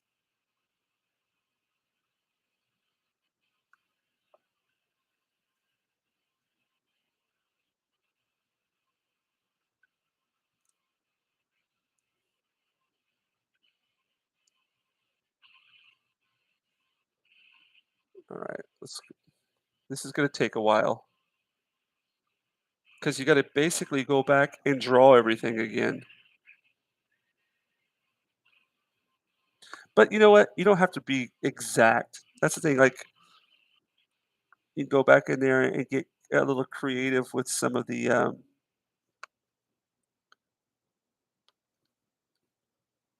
lines and fill in some places and leave other places blank, you know?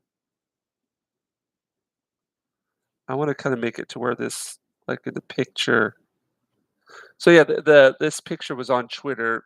I don't know if it's somebody I follow or not, but I asked them if I could I was like, "Oh, I really love this picture. Can I paint it?" They're like, "Yep, go for it."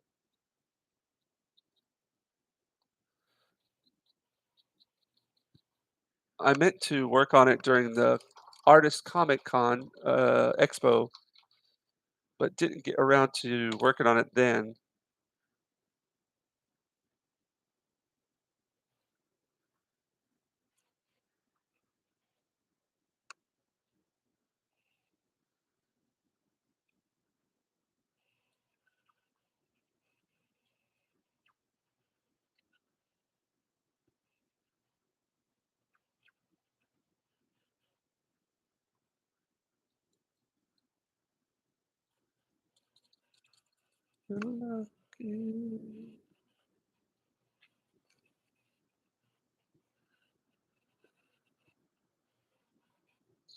And I turned my flat brush into, a cat tongue brush today by bringing out some scissors. I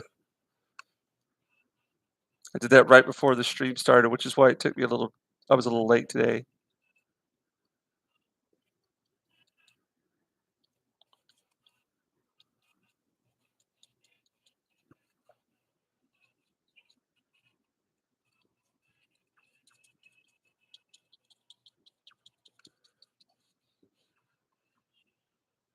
Hey, what's up, the lovely Sherry? How you doing there? Thanks for stopping on by.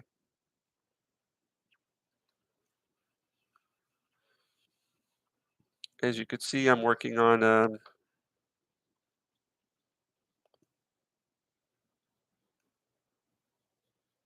pick here. I'm not sure what I'm gonna do with the background yet. I haven't decided. I'm going back in right now and working with my darks here, getting a little bit abstract. I wanna start getting out a bit, like, abstract and messy with some things. Like, maybe add some gray. Yeah, add some gray. I should probably wait till the last moment to do that, but we'll go ahead and do that right now with the background.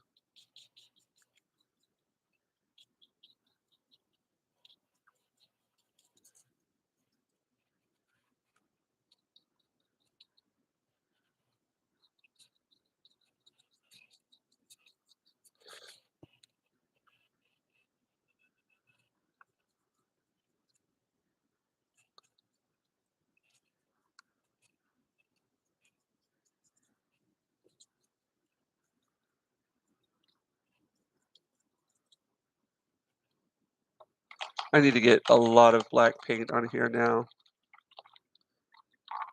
Hold on a second. Where'd my black paint go? There it is. Again, thanks you everybody for showing up, for all the thumbs up, the likes, the shares.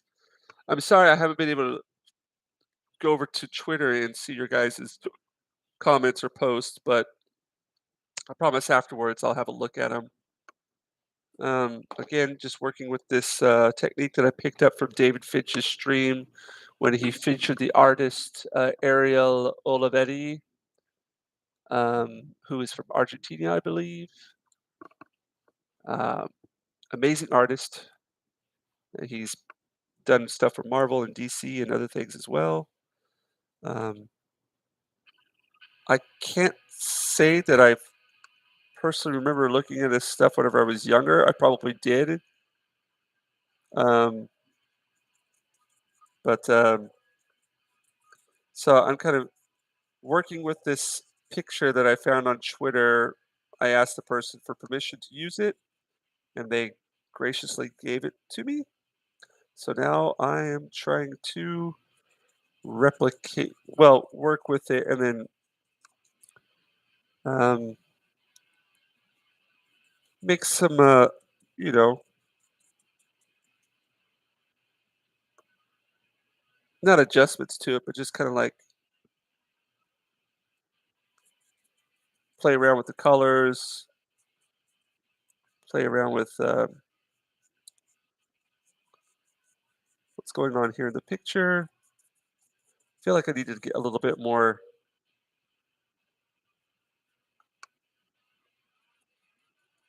expressive here. I don't want to do exactly what's in the picture, you know what I mean? I want to put my own approach to it, my own insight, my own interpretation of what the photography was trying to capture, maybe. Hey, what's up, Foul Ball Productions? How you doing, man? Long time no see. Looks like you had a good time in Tejas there, Texas. Really wish I could have made it out to that, man. You guys look like you had a hell of a time. I would love to make it out the states for Orlando. We'll just have to see what happens there. But man, it was awesome hanging out with you in Vegas, and we're gonna have to meet up again sometime. You gonna be making it out to Orlando? And you guys making it out to Orlando? Sure, Ruben, you'll be making it out to Orlando, right?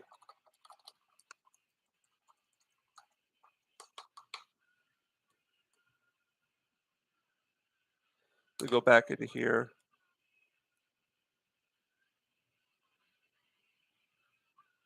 Shit, I'm at medium. Oh, hey, what's up, Azura? Thank you. Nice to see you here. Buongiorno.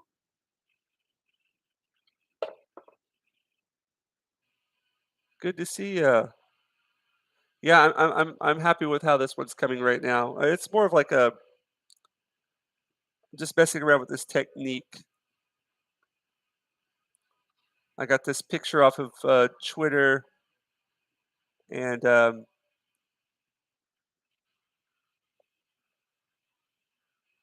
yeah, we I don't always want to like I could just do comic stuff all the time, but I wanna try to shit up my game and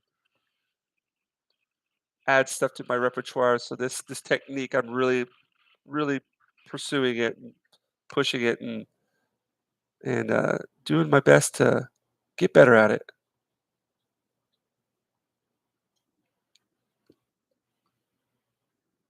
Buongiorno.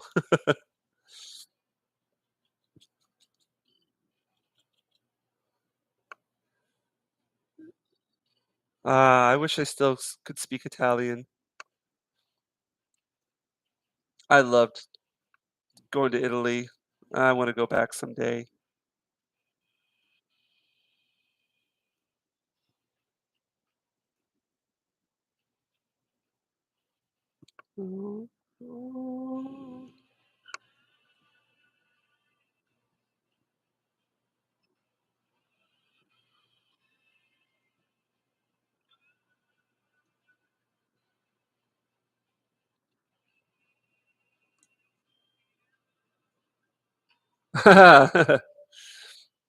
Oh, learn from me, from learn art, learn Japanese. I don't know if I'm that good of a teacher of anything.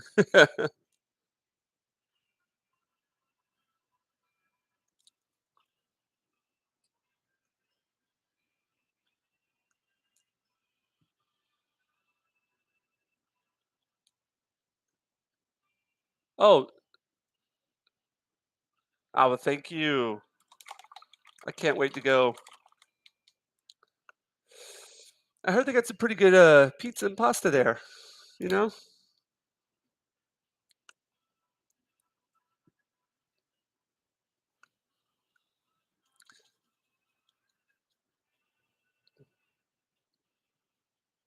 I just remember Italy. I went up in north of Venice, Feltre, in the Dolomici, and the wine was amazing, the food was amazing, the view was amazing, the art was amazing, and who was it? Uh, Anne, one of my friends on Twitter, um, she posted this. It's kind of funny that she posted it because I had just looked at it like the previous day about how modern architecture designed and just the I'm no master, but if I go to Italy, I can learn from a master's how to paint. Um, um, just how like the normal things that you see in your everyday life, such as light switches, trash cans, mailboxes, doorknobs, how they've become so economically, maybe economically friendly, affordable, but what they lose in price, they lose overwhelmingly within design and the aesthetic. Oh, the Dolomici. I want to go there so bad again. Um, one of the amazing places I went there. I think it was our second to last day there. We went up into a farm in the Dolomites up in the mountains, and it was a goat farm, and they had a restaurant there, and all the food was like it was all made of goat. Everything, yogurt, ice cream. Uh, oh, it was so good. Even though I was suffering from a very horrible hangover, because we had had our farewell party that night, or the night before, and grappa got me. Ooh, I don't know if you guys have ever had grappa, but it'll it'll do uh it'll do some damage to you. But even with my hangover and feeling pretty shit, I was still able to enjoy that food tremendously. It was awesome. If you ever get the chance, head up towards the Dolomites, people. It is freaking amazing. Beautiful, beautiful, beautiful place. I mean, I always hear people like going, like they go to Rome and they go to Venice and they go to like Milano or places like that. But to me, just spending that month in Feltre was worth more than going to all the tourist spots in Italy.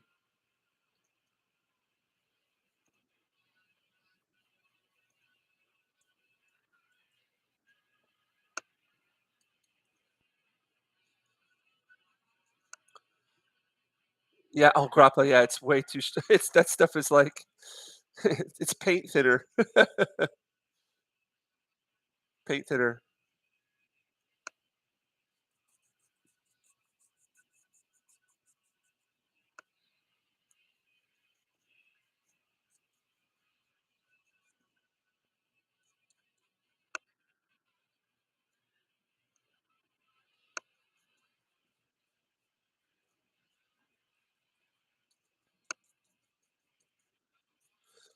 I think one of the reasons I would really wanted to do a live stream today was, I went and watched Top Gun, and just, his whole I know it's a fictional character, but you know Tom Cruise is like a workhorse when it comes to his films and everything, and that that definitely transcended in the movie, came across in the movie, and I was like, as soon as I was finished watching, I was like, "I gotta go out and create something today. I I can't waste my time. I gotta do something today." So that's why I'm painting tonight. And I was like, "I haven't done a live stream in a while. I need to do another live stream." So, thus, I did the impromptu live stream tonight. I promise I'm gonna get better about letting you guys know earlier when I'm gonna be on.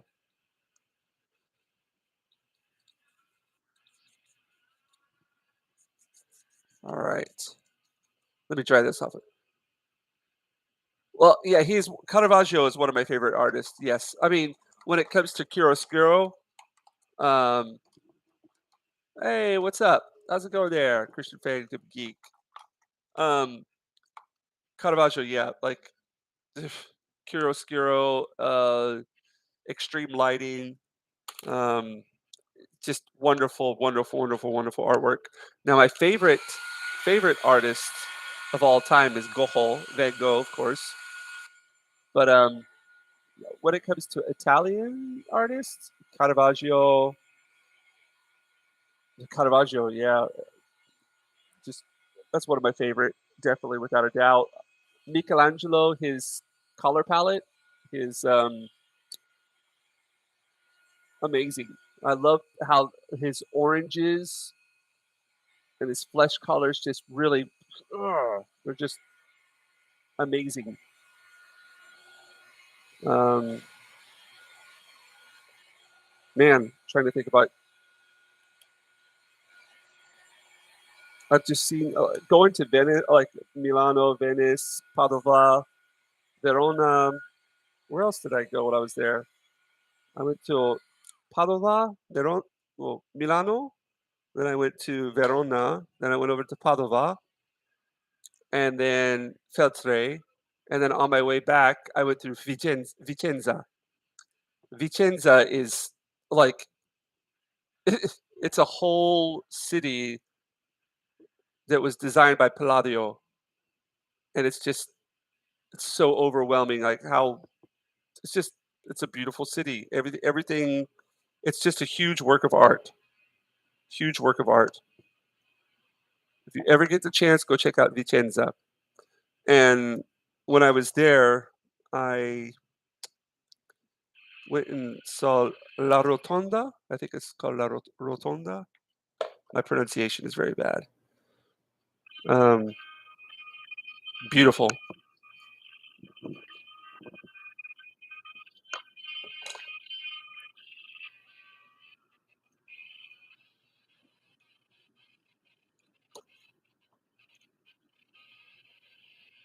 So yeah, with this style, so I got to go back in after I do my layers of.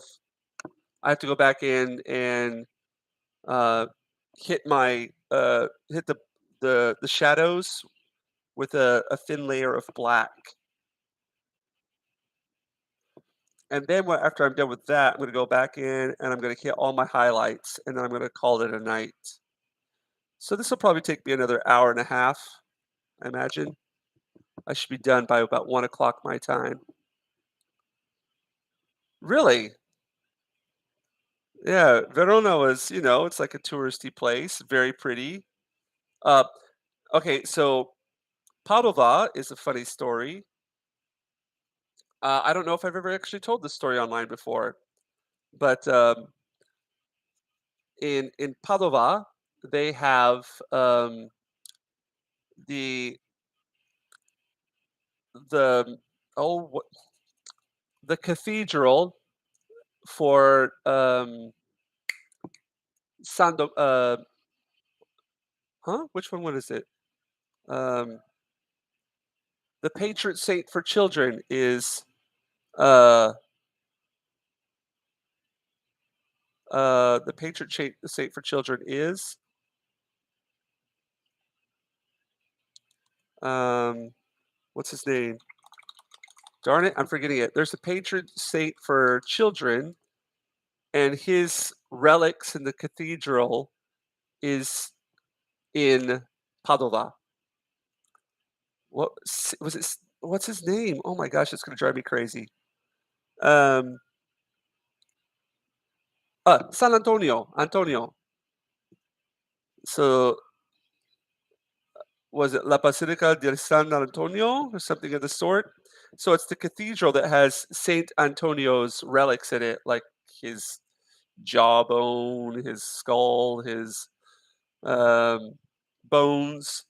Um, so my friend from high school, a really good friend of mine, his name is Alfonso Antonio Espitia, and his mother is devout Catholic, and she's from Honduras, and he's an only child. And whenever um, his mom, whenever she got married, they were trying to have kids, and it just wasn't working. And she went to the doctor, and the doctor basically told her that it was impossible for her to have kids. It was virtually impossible for her to have kids. The chance was very, very, very unlikely just because of some, issues with her body. And what she did is she went to the local chapel and she prayed to San Antonio, Saint Anthony, who is the patron saint of children. And she prayed and prayed and prayed. And then miraculously, she got pregnant. And then her son, she had a son, and she named him Alfonso Antonio, which is the patron saint, Espitia. That's the family name. And so she always wanted to go to Italy to pay her respects to uh, Saint Anthony, but she just never had the opportunity, the chance to go. So I went there on. Oh, thanks. Yes, I went there on a study abroad trip, and whenever she found that out, she's like, "It's a huge favor to ask," but she gave me $100, and she asked me to please go to Padova to the Cathedral of Saint Anthony, and in the donation box to put that money in there, to say thank you for helping her have her son. So that's the only reason I went to Padova, Saint Antonio, yeah, to put that money into the collection box, donation box, in place of his mom. Yeah, it was a beautiful, beautiful, beautiful cathedral. Um, it's just so much amazing stuff in Italy. Would love to go back again.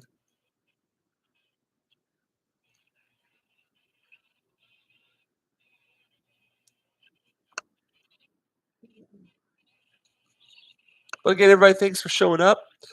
Uh, this is more of like a fine art thing today. I'm not really.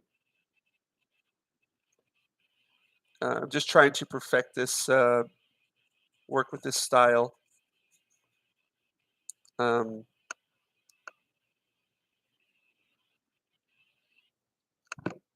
yes, continue. So I don't know what I'm gonna. I'm not really planning on using this for anything. It was just a media study. But the model, she gave me permission to use this picture, and hopefully I can do it justice, and then you know show it to her. Hopefully she'll be happy with it. La Catedral del San Antonio. Yes, that's the one in Padova. And I believe when I was there, they had an exhibition of Donatello and his sculptures and some of his like student sculptures or people that influenced him or people that he influenced. Can't remember exactly what it was. Amazing work nonetheless.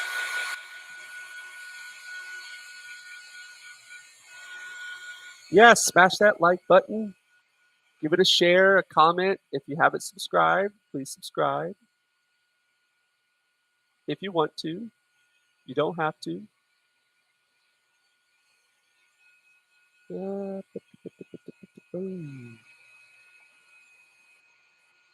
Hopefully, all you guys are doing out there great up there.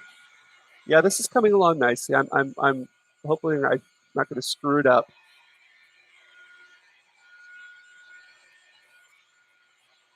because it could be really finicky with the lighting.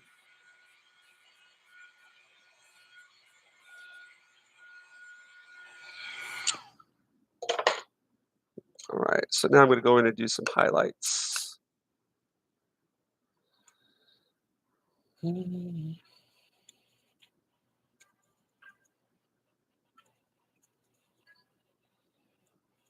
It's just a chilled out stream, chilled out art stream. We'll try to work with this neck first.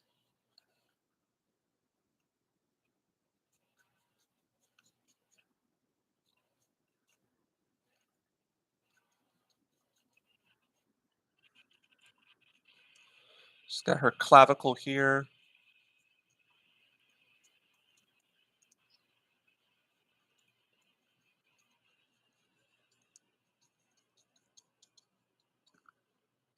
Azura, maybe I can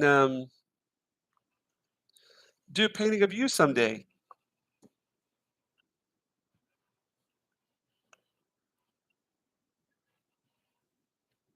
if you would ever be up for that.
So if you're doing skin tones too, you could take your red, yellow, blue, mix those together, it gives you like this brownish hue.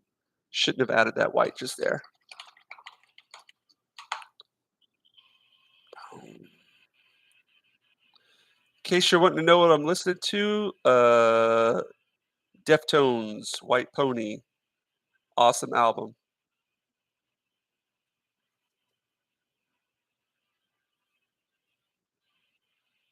And I'm mixing my paints with matte medium.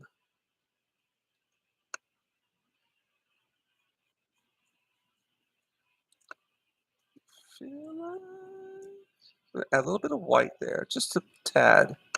I want to kind of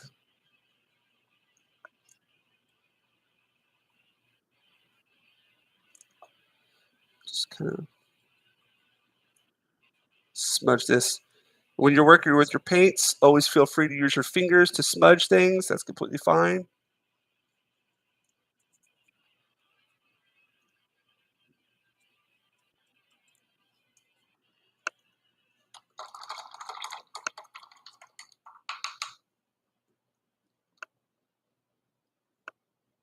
I need a smaller brush here.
Condition Green? Okay, I'll have to check these guys out.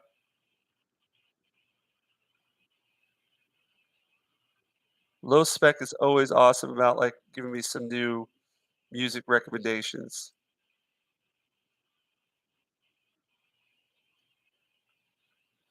So I did a really good study of lighting today. Just going back to the basics. Sometimes you forget the basics. You just gotta go back to them, and then learn what you lost or what you forgot.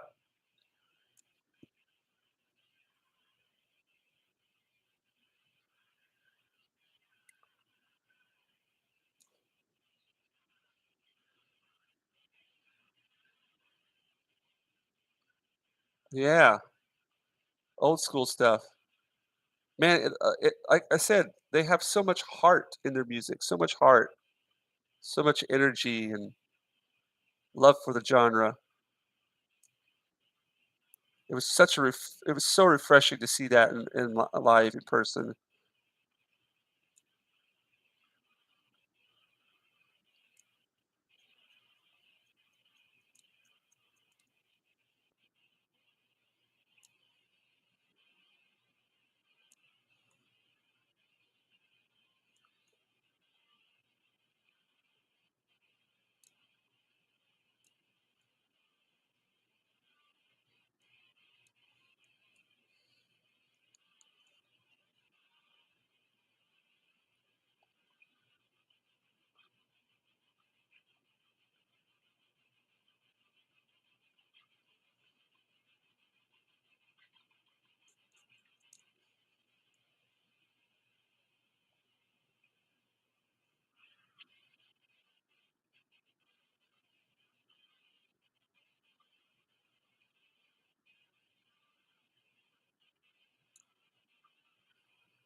Sure, that'd be great.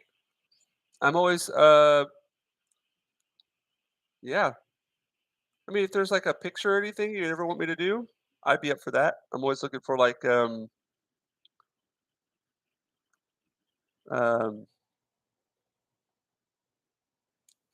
yeah, good models to work from, and then if it's somebody I know, that would make it even more uh, emotionally investing. So yeah, if you would be up for it, feel free.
You know, sorry, haven't been talking here for a while.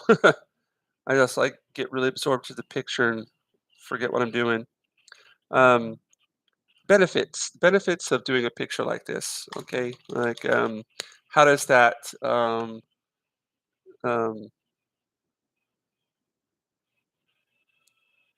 translate to like comic book work? Any kind of practice that you do will definitely translate into work that you do later on. Even if it's not in the same style, the elements that you're picking up, composition, contrast, tones, shading, um, elements of movement, uh, you name it. It all is pretty much consistent through any kind of art form. Even with abstract art, you still find those elements in there. So um, any kind of practice can be adapted to other types of artwork, definitely, without a doubt. So even though I'm not doing like a superhero picture, something like this right now, this could definitely be used, applied, the techniques here to work that I do later on within my comic books or other artwork to come. I need to clean this stuff.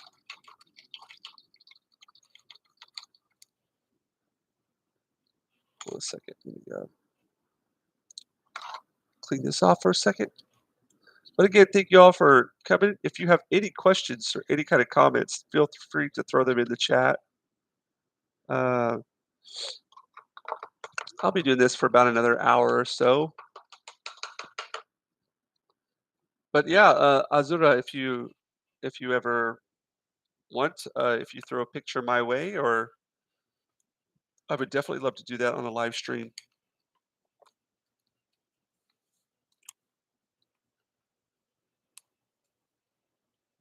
or I could throw you in as a character.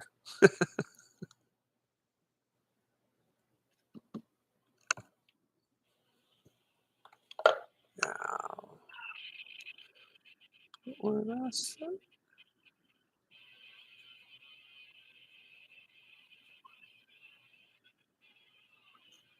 Shop to- Yeah, so I don't know, like just with all the accessibility to artists and people on the internet, man, like the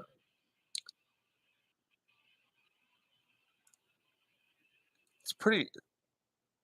There are no limits to what you can learn nowadays. For you would have to pay for a huge education to go learn from people, but now the masters are at your fingertips. Whoa. Oh, thank you, Megan. I I feel like I'm kind of zoning out on this one tonight. Just I'm just really like as I'm painting, I'm kind of getting sucked into this world, kind of forgetting where I'm at. And I was wanting to mess around with it, like, oh, what am I going to do here? Am I going to mess around with this background, or I'm not quite sure what I'm going to do with the background yet. I might just leave it as is and just call this like a study, a photo study. But be nice to add my own elements to it. No.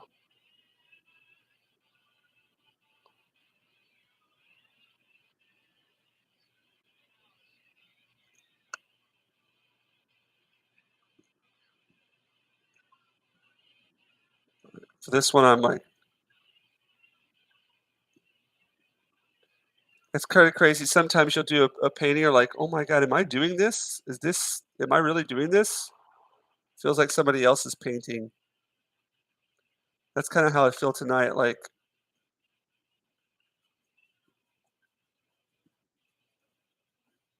Uh, this is like how I've wanted to paint for a long time, just never been able to do it. And then I picked up this technique. I'm like, I think I could do it now. So just gonna keep on pushing it.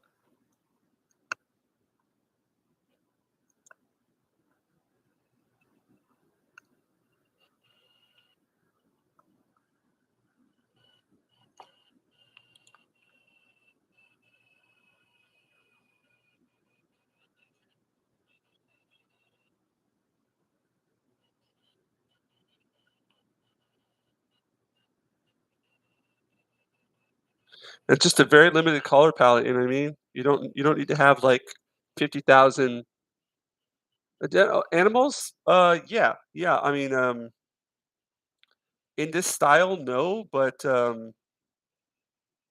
uh, yeah, yeah. I've painted owls and lions and dogs and cats.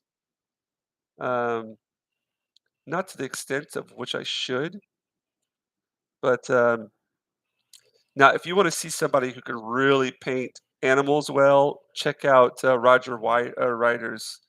Uh, oh, actually, she's not on Instagram anymore. That's right, her account got hacked. But his partner, she does some amazing, amazing animal pet pictures for commissions and things. She's really, really good at it. Well, I don't think I'll ever get to that ability. She could do some amazing rendering.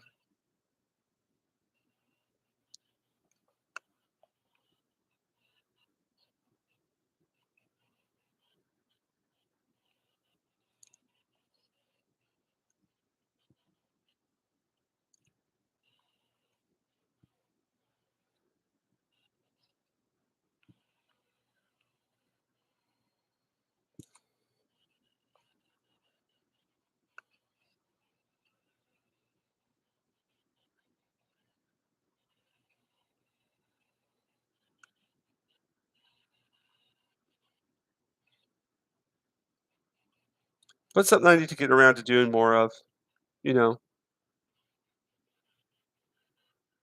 Oh, that's who you just talk to Roger Ryder. Talk to Roger Ryder. He'll point you in the right direction immediately. Like, no doubts about it.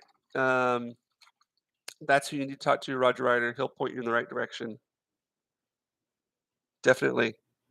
They would be able to do more justice to do your um, a portrait of your dog than I would be able to do because she's just got the talent and she's got the experience.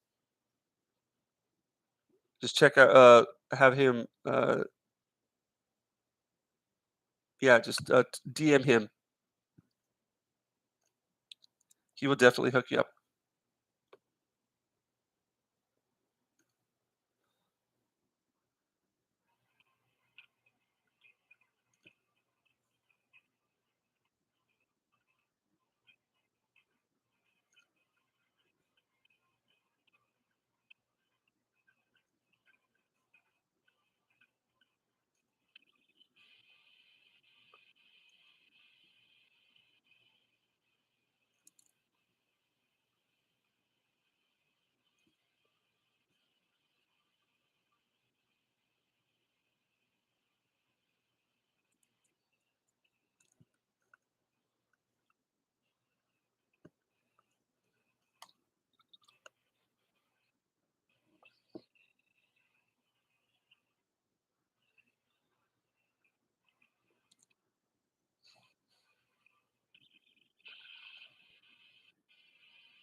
I remember I got commissioned to do somebody's a portrait of their dog a long time ago, and this is a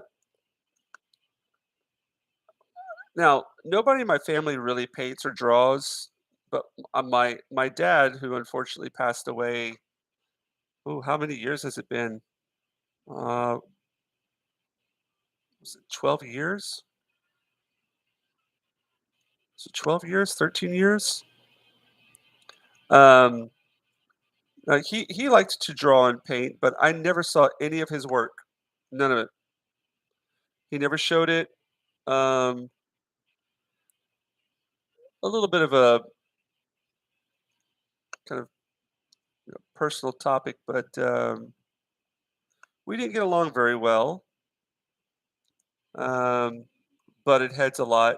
But before he passed away, he we kind of like reconnected and spent the whole summer working together, uh, hanging out, and uh, you know, learned a lot about each other. And during that time, um, we were able to kind of like rekindle our relationship and work a lot of things out. And whenever I went I came back to Japan, and then I think it was about a year later. He was a carpenter, and he was working on a house, and he unfortunately fell off the roof. He was working alone, stubborn.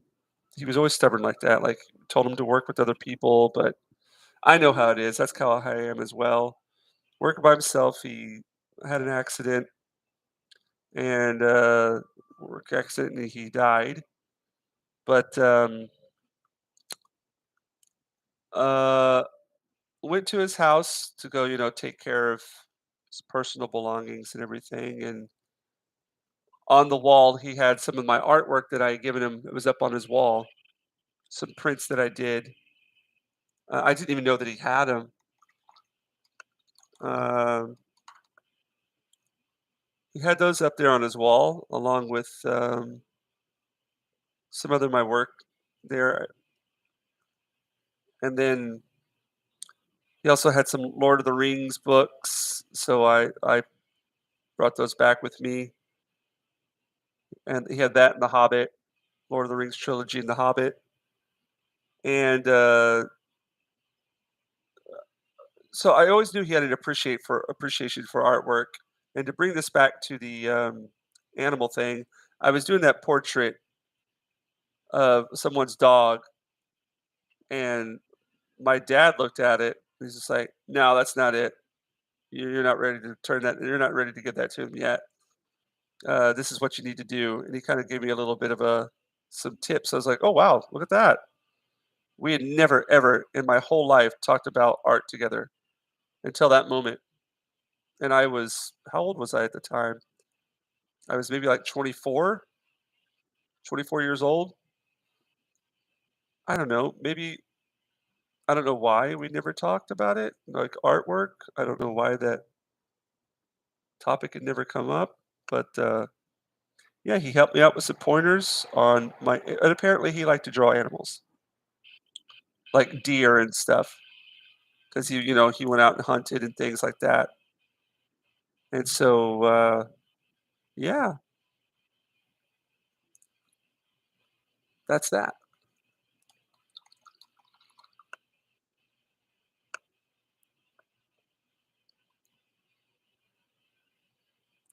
Rest in peace.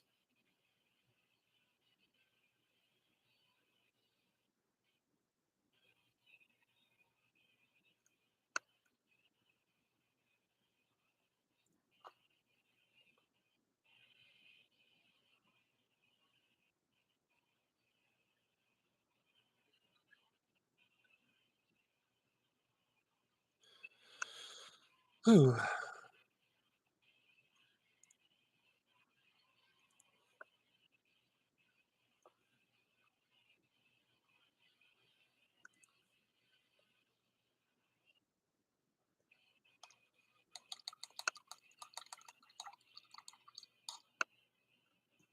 Let's work with some of this. Now I'm going to keep on pushing some of these highlights. I always try to like whenever I do a painting, not focus one area and try to finish that. I always find it good to try to skip from place to place and have the picture slowly evolve. Because I find that if you try to just do one part, and you feel like you get it to a point where you feel really good about it, and then you start painting another section, that part that you just finished, it doesn't really mesh well with the rest of the painting, and you end up having to do a lot of adjustments to it. So it's a good idea, advice is to. I mean, I see some people they'll do like a picture and they'll completely render one spot and they'll just render it, you know, completely perfectly from beginning to end. But like they just start at one point and they just render everything around it.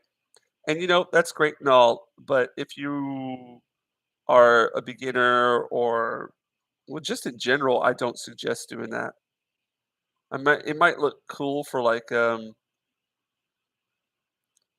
for like a time lapse piece or something like that.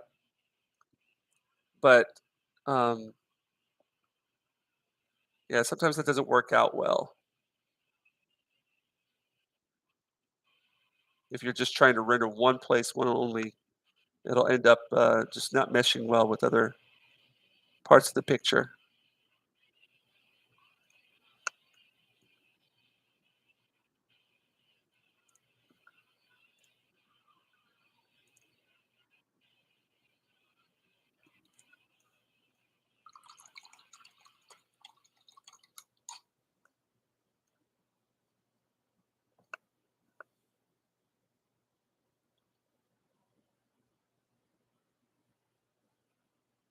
And as you can see here, I'm only using a very, very, very limited palette, but just able to get a lot of different colors and values from it. And it's just from these thin overlays, like not trying to go too heavy, letting the paint do its work.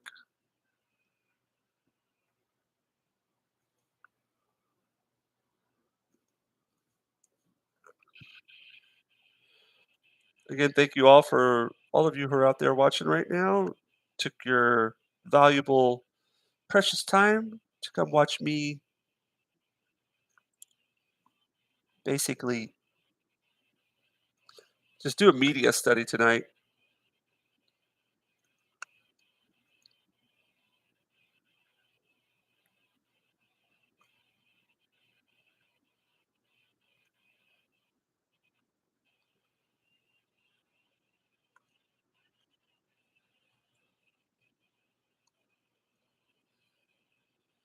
So yeah, Azura was mentioning earlier one of my favorite Italian artists is Caravaggio. If you ever get the chance, oh, thank you, Captain Phantom Nerd. I always appreciate you guys coming out and checking it out, man. I really do. Whether it's just one person, two people, no one at all, uh, I just appreciate you guys taking the time out. Um, yeah, Caravaggio, his ability of chiaroscuro is the name of the technique of extreme lighting and extreme darkness. And there's a lot of elements of that in this photo that I'm trying to capture. I feel like I'm doing an okay job at it, but I could always do better. Always do it. Do better.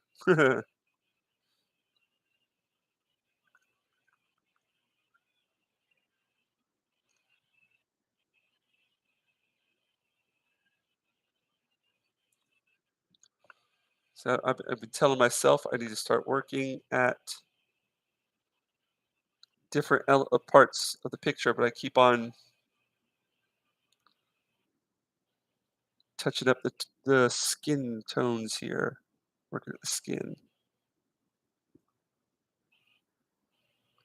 And usually for my pictures, I work a lot more expressively, get a lot more messier, but I find that I'm gravitating towards this more,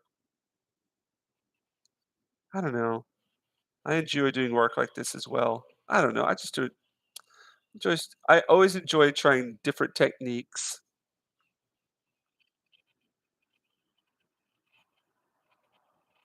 and then kind of like incorporating those into my already existing techniques and finding a nice balance for them to work together.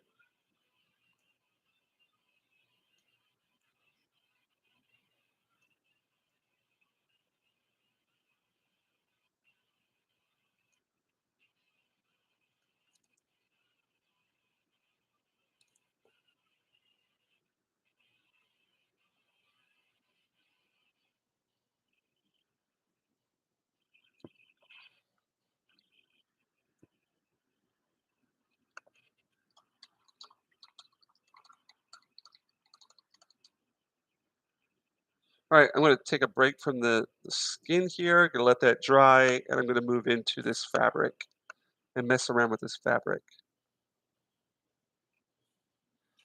because I've been avoiding it.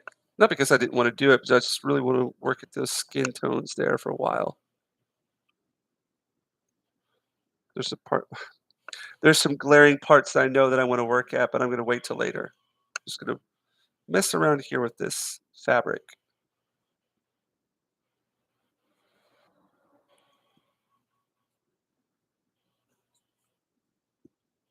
Now this fabric, I'm going to get a little bit abstract with the because to just sit down and make every single fold, it'll just be impossible. So and it would take me days and days upon days, and which I don't have time to do that. So I'm going to be a little bit more loose with that and kind of like let the looseness apply detail just with using uh,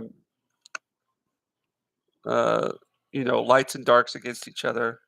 It'll make it look like there's some kind of detail going on where there actually isn't. A little trick of the trade, I guess.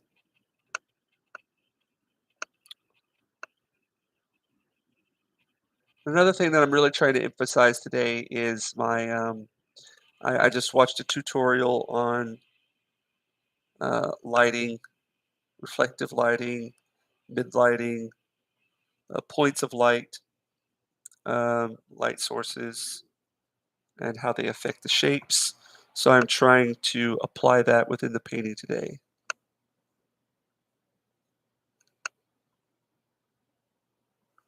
Oh, look at me. See, I just went straight up into the figure again, unconsciously. Stay away. Work on other parts.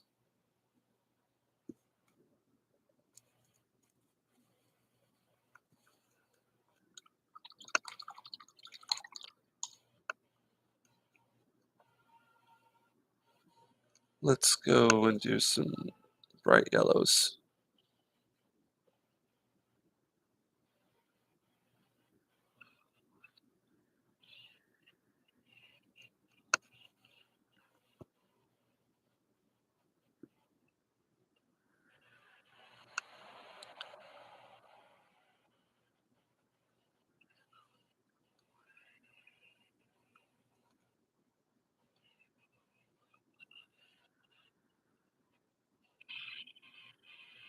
Watch it change when you. It's like you never had words.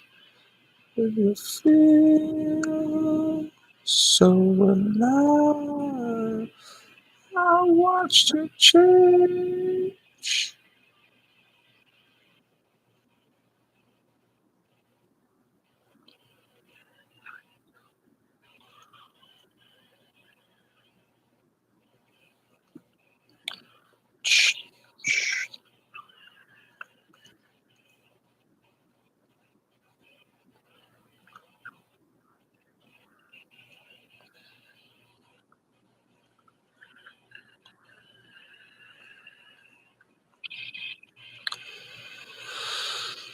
Whew.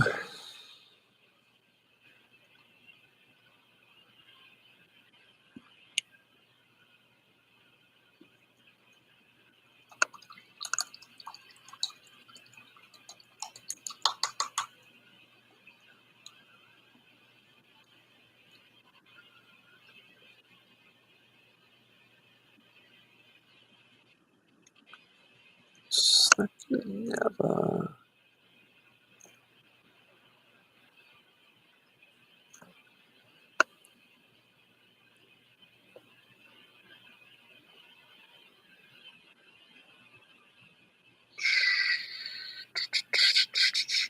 Yeah, so to talk about I haven't had a really chance to talk about it on live stream, but I took part in that uh, Japan uh, Comic Artists Expo this last weekend, not this past one, the one before that, June 17th and 18th.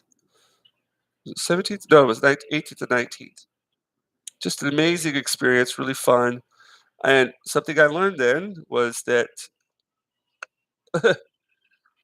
the the fans, they will people who enjoy comic books, people who enjoy this kind of work, even though they don't know you, they've never heard of you, they've never seen you, they will pay you money for your work if they really appreciate it. And I went there in mind of not selling anything at all.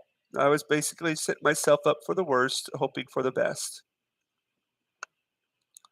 Uh, and immediately people were just like throwing out money. Like most of them were, it was very interesting. People would come there with a character in mind. And I don't think they were expecting to see someone like me who had a whole bunch of their own original work.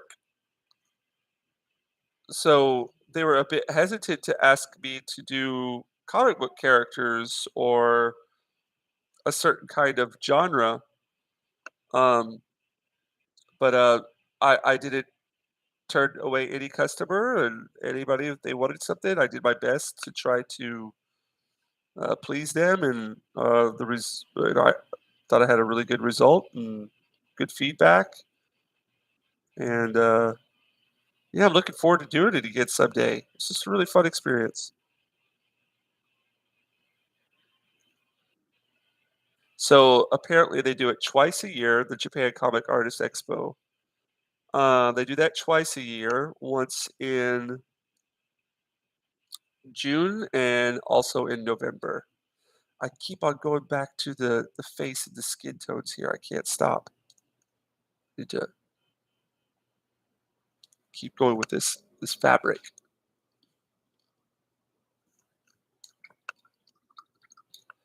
And I need to make this more exaggerated here.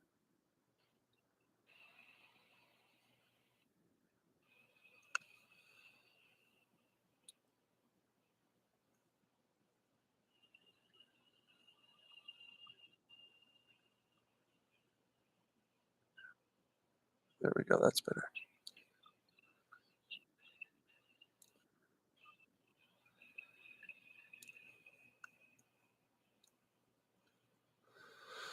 Whew. Sometimes, like, you get so much into a painting or a piece that it's difficult coming back to reality afterwards. I'm having that feeling today. I need to take a little break. Just a second here.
All right.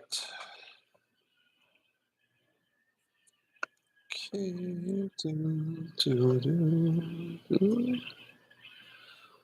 Let's go back in and do some blacks in the fabric, especially down here.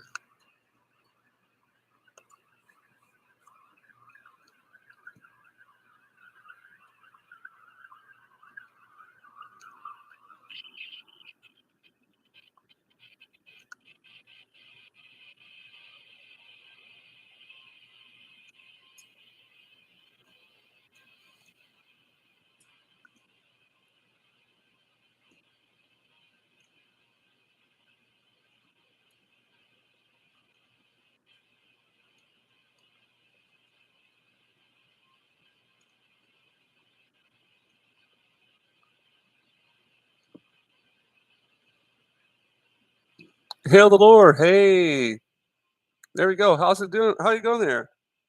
How you going there? Oh my gosh. I've been painting for too long. It's almost been 3 hours. uh, nice to see you here. Yeah, thanks to Megan. She's good like that. Nice to see you here. Twitter friend.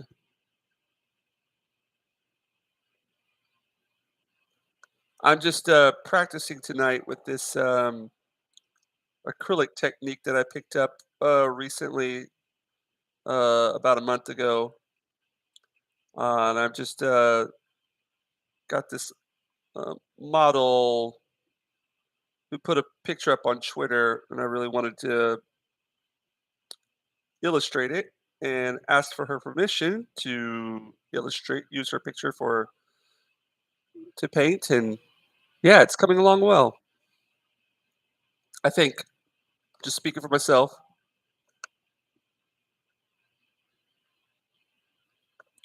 Um, yeah, I was giving myself about 3.5 hours to work on this. 9:30 to 1, 10, 11, 12. Yeah, 3.5 hours. So got about another maybe 20, 30 minutes here, and then I'm going to call it a night because I got a big day tomorrow.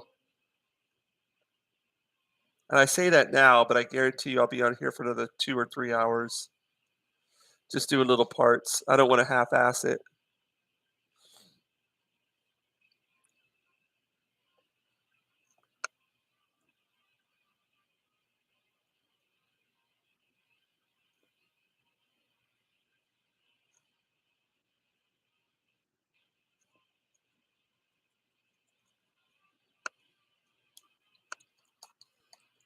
Thanks, man. Appreciate it.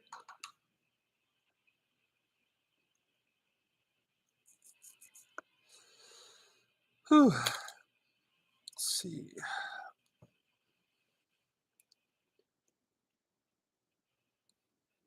Uh-oh.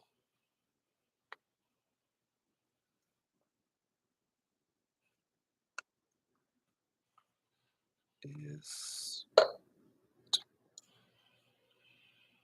I'm gonna throw some yellow highlights in here.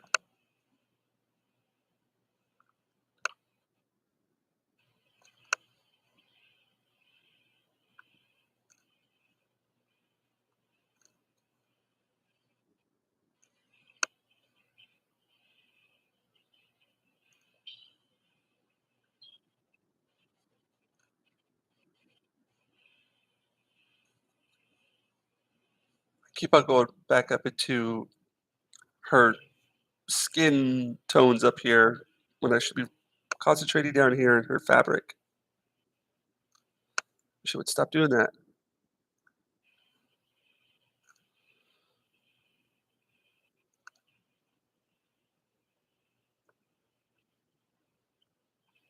This is such a good album. I don't know if you guys know Deftones, White Pony.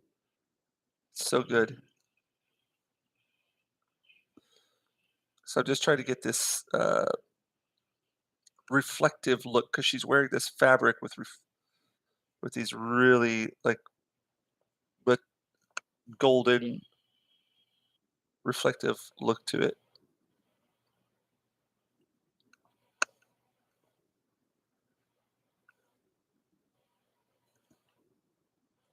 I don't have to use extreme whites. Problem is, like, you never wanna go just pure white. You wanna have, mix it with, another color. Pure whites are, like, not easy on the eye.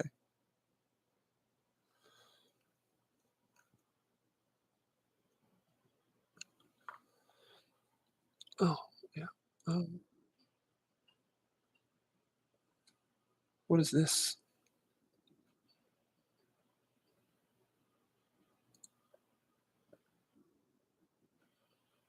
Alright, I'll listen to that. I appreciate well, I'm hoping to, increase that payload somewhere down the line. Would be nice. But, for the meantime, just everything is, kind of like an experiment, just trying to increase my repertoire, add stuff to my repertoire, but have fun while I'm doing it, which I am having lots of fun lately with all these new pieces I've been working on.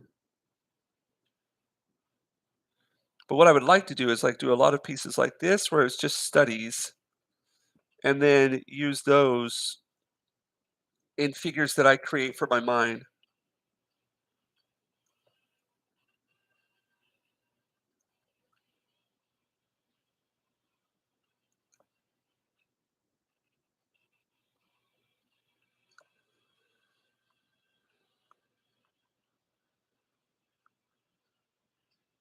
Oh man, it doesn't matter if you're good, if you're the whole point of it is just having fun.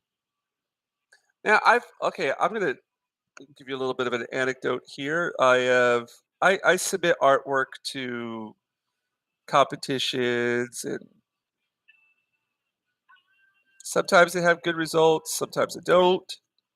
But I remember one of the biggest competitions that they have in this area, the person who came in first place was like a high school student who their piece, I mean, if you looked at it, the average Joe looked at it would just think, "What is this? This isn't art. This is done very poorly." But the judges, the jurors gave them the prize because that artist took risks with their artwork and they're personally, I wouldn't have given them the prize. There were so many people I thought that were more deserving of it. But sometimes jurors do that. They just want to be a little bit more, I don't know, not controversial, but they want to just kind of like be a little bit more experimental with who they give their prizes to. But they're just like this person, although their artwork compared to others wasn't of like superb skill, they gave them the award granted they based on the passion that that person had for their artwork. Yeah, I understand where they're coming from, but I don't necessarily agree. But just to show that people do appreciate the passion that people show for their artwork, no matter whether or not it's good or bad. And sometimes it's just refreshing to see people who are just painting for painting's sakes, just having fun doing it, not caring whether or not it's going to be like a masterpiece or anything.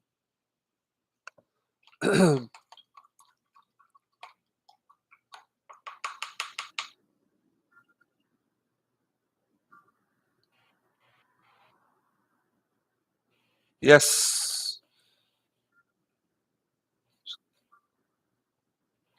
Megan, just keep on painting. I've noticed definitely improvement within your work, um, especially with your contrast lighting. A good person to look at for lighting. Megan, I'm pretty sure you're aware of who this artist is, but Edward Hopper. Edward Hopper is amazing with his lighting techniques. Um, Composition, all around. One of my favorite painters, Edward Hopper. Let's say some of my favorite painters include number one, Van Gogh. Love Van Gogh to death. Just if you ever get a chance to see Van Gogh exhibition in person, do it. Just amazing. The way that the colors just bounce off the canvas. No other artist recreates them like he does. Um, Edward Hopper, his stuff, I just love it to death. Wayne Thiebaud, Wayne Thiebaud, his pop art, taking your everyday items and turning them into artistic masterpieces. Uh, oh, thank you. It's very, very, very minimalistic. It's trying like getting that look of detail without actually being that detailed. It's just your lights against your darks. I need to mess with that part. I don't like this part right here.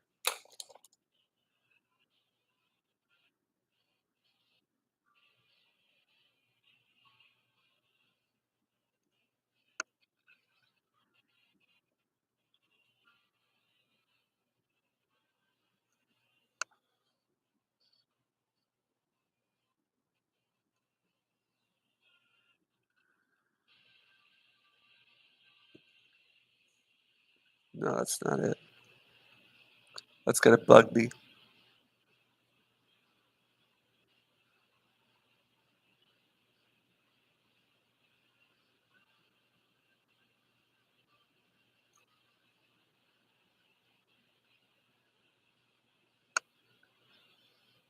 No, it's darker than that.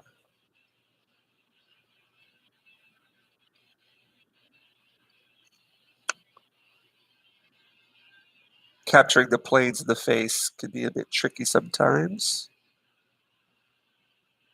A lot of gradients and things in there.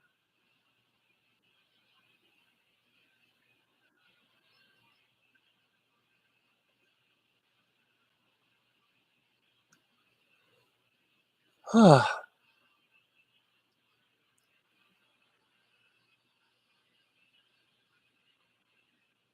that's cool. Hail the Lord. Yeah, go whole. Amazing work. Um, I have a character that uses painting to expose the corruption. Well, that sounds cool. Nice the concept there.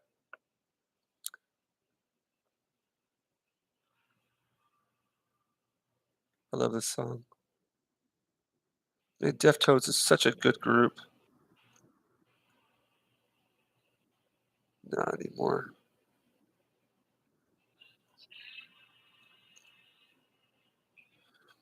Um,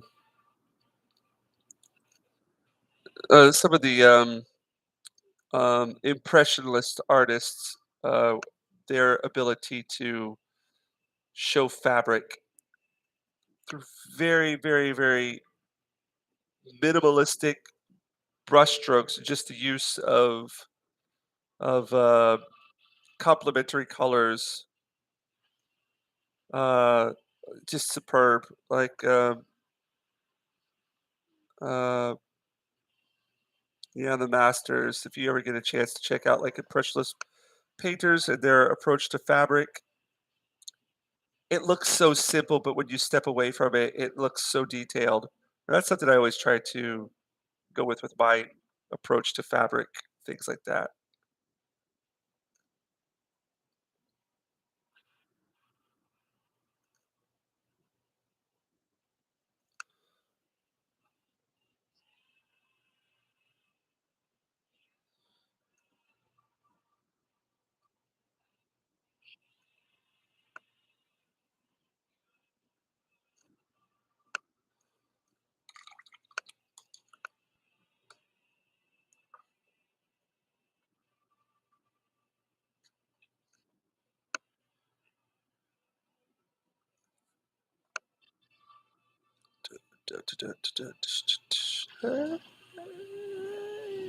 Some time.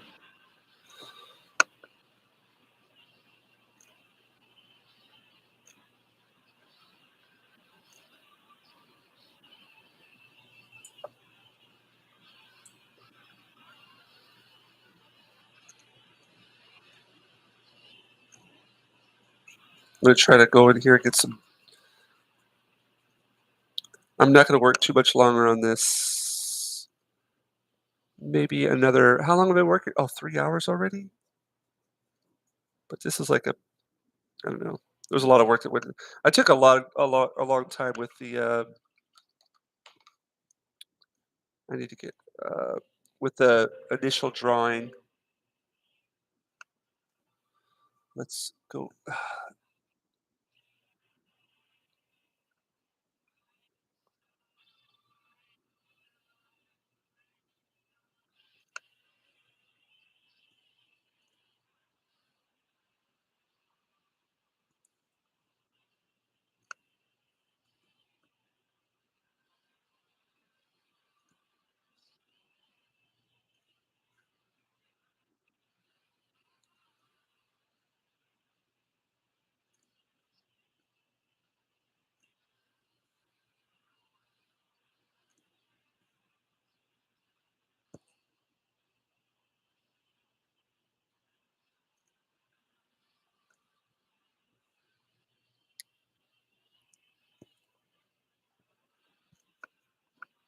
That's what I need to do. Coming here with some reds and blacks.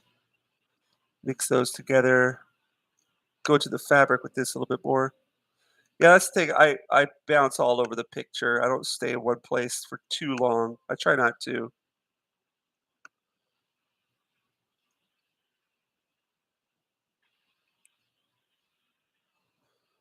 Let's get back in there.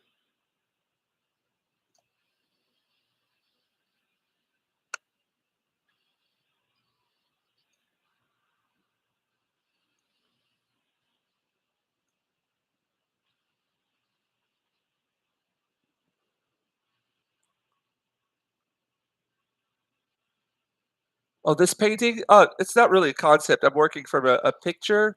I found it on like somebody I follow on Twitter or somebody that a follower of mine follows on Twitter, and they were really happy with they had like a photography session, a photo shoot, and then she posted it, and I said, "Well, this is an amazing pic. Would you mind if I paint this?" And she gave me the permission to. So I was like, I had it on the back burner, didn't know exactly what I wanted to paint it. So I've been practicing with this technique, this acrylic painting technique. I was like, "Ooh, you know what? This would be perfect to kind of work with this technique on." And yeah, so that's why I did this tonight. Uh, well, no real concept in mind. Just it's just kind of like a media study for me. Um,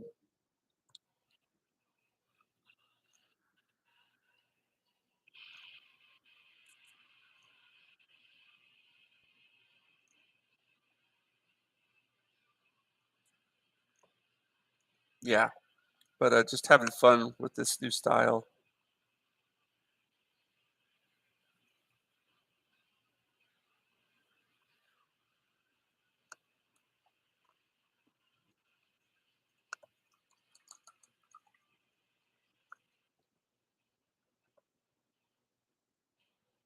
Yeah, I'm not gonna like. I don't want to mess with it too much more. I'm feeling at a pretty good place with it right now, but I know I could do more work to it.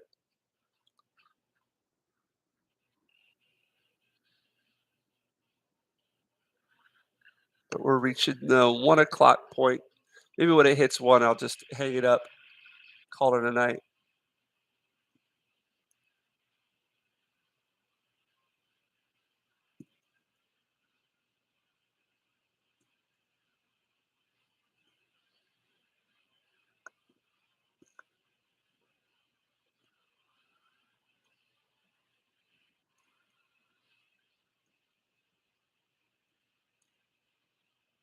And tonight, one thing I wanted to do, I've been using colored pencils as a crutch as of late.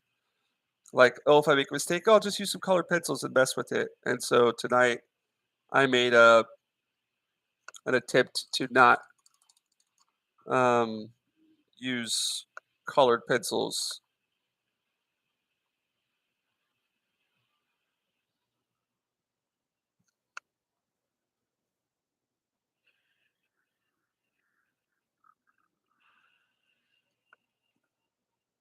Thanks, man.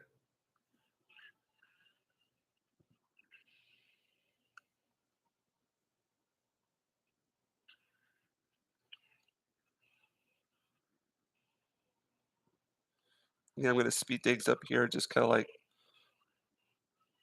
yeah. See that was supposed to connect down there. This was supposed to come down here more. It's all right. You don't have to remain like 100% faithful to the picture. I mean, it's okay if things don't completely match up.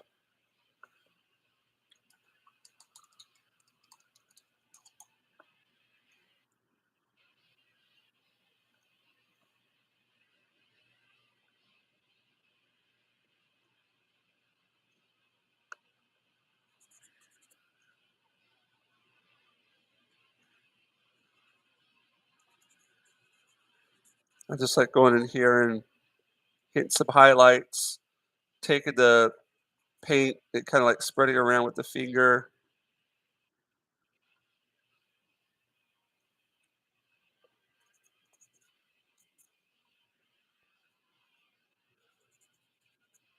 You could also use the matte medium to spread it around.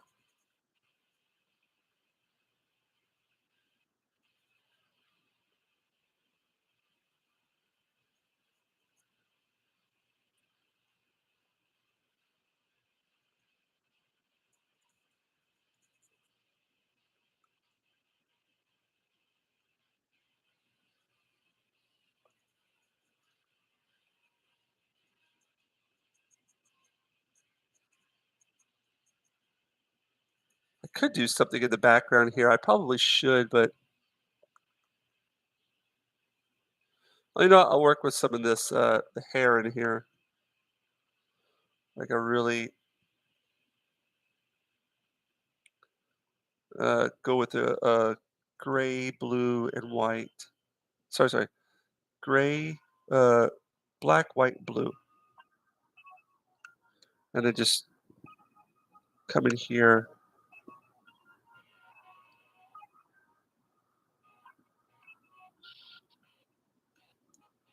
Oh, I forgot to get her earring over there too. I'm gonna get her earring as well.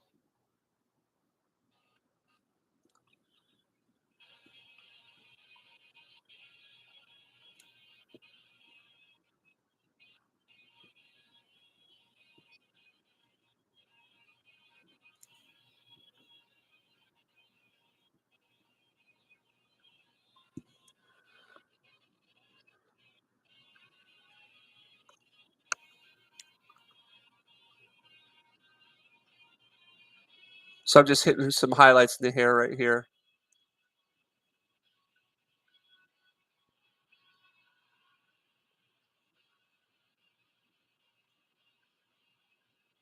And I like to like where the dark part of the hair hits, I like to have the lightest part of the hair hit there as well. It really gives you that contrast.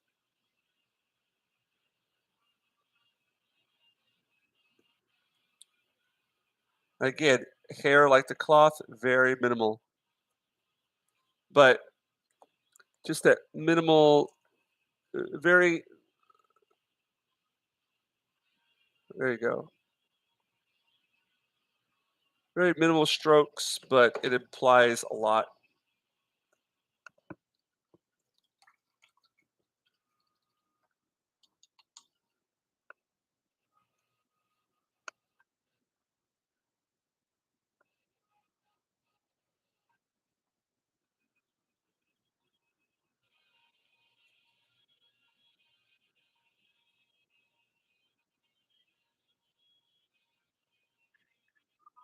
And a nice blue, red, yellow, white will give you good skin colors as well.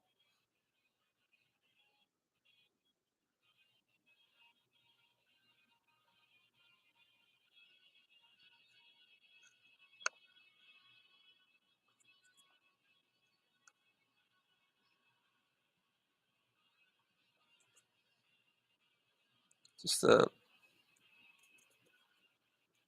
good thing about doing skin tone is that like having everything the same tone, mixing up like your blues in there as well.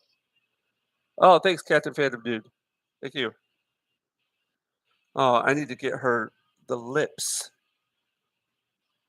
See, I'm gonna go past 1 o'clock. I knew I was.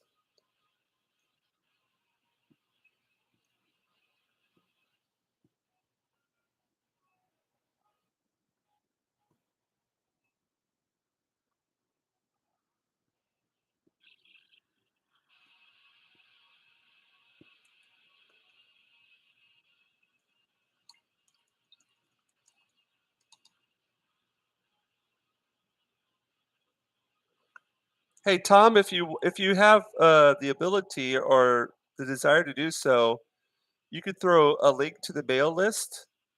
I'm really horrible about it for our comic book in there if you want to. I don't know if you have the ability to right now. If you don't, I could probably get around to doing it. But if you're up for that, because Roger Ryder and I are working on a comic book together. I know you're with family and all, so if you want me to do it, I can take care of it.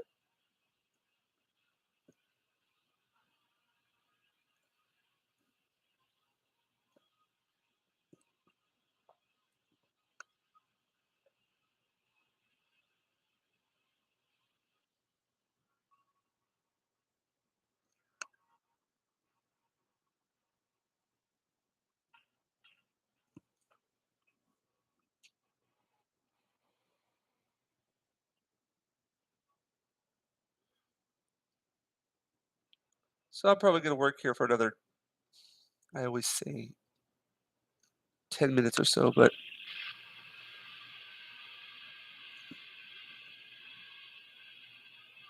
I forgot to work on her lips here.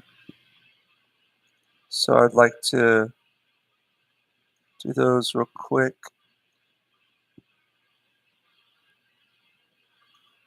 But I say real quick and then I'm going to end up spending a lot of time on them.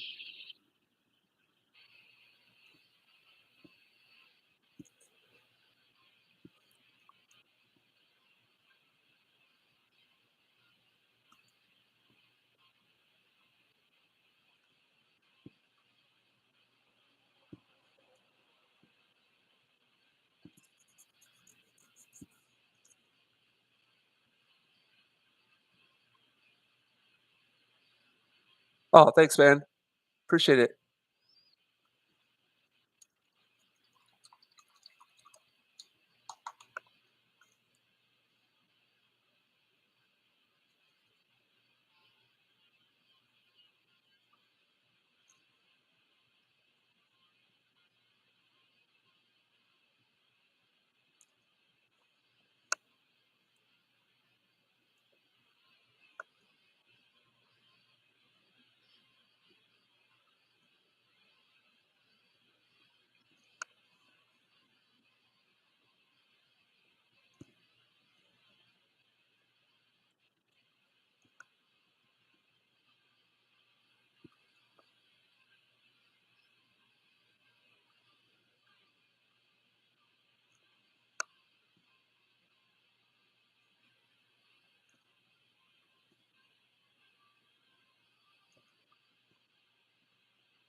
If you guys have the chance, check out our subscribe to our mailing list for the comic book.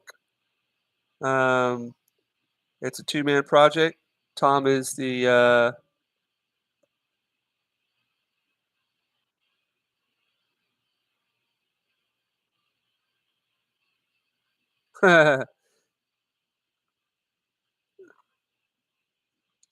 nothing to be nervous about, man. Nothing to be nervous about. Like the one thing that we have to realize is that not everybody's gonna like our comic book, uh, and it's a it's a it's a it's a path, you know? Improve along the way, do the best that we can, but, I like the story, Tom. I think it's a good story. I'm invested in it, and like I was talking to him, like, I don't know everything that's gonna happen in this story, and so while I'm drawing, I'm like, "Ooh, I wonder what's gonna happen next. I wonder what's gonna happen to this character in the future." I'm invested in it, and if I didn't think it was interesting, I wouldn't work on it.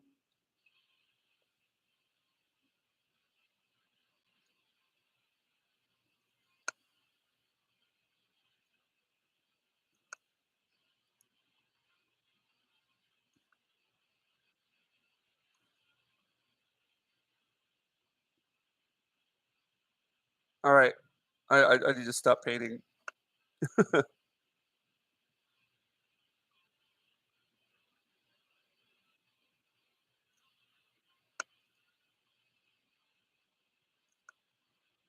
I keep on saying that, but I can't stop.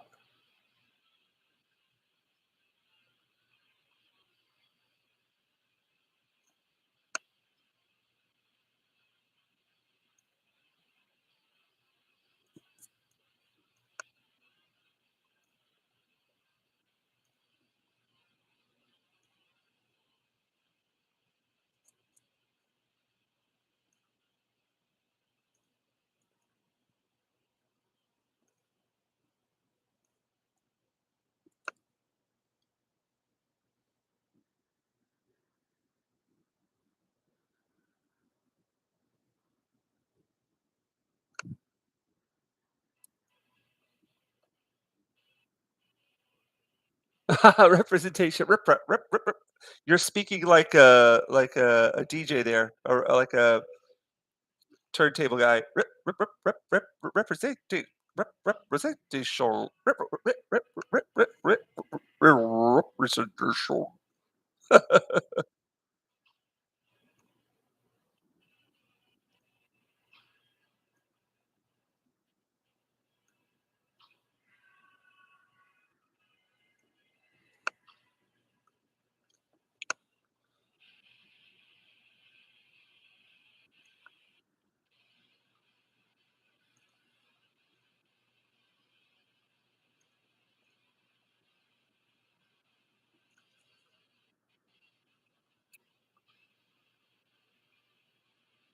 I'm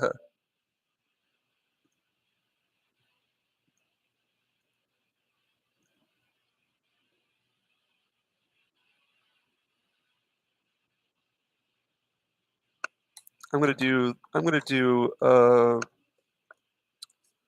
layer of black over this real quick, just right over here.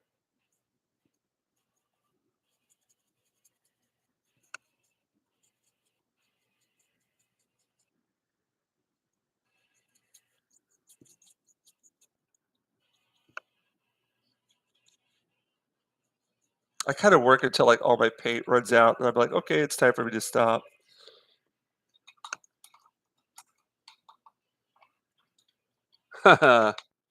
You are canceled, fired. All right, you're fired. Now come back. Hired again. Um, shit. You know what? I feel like. All right, I'm gonna do this real quick.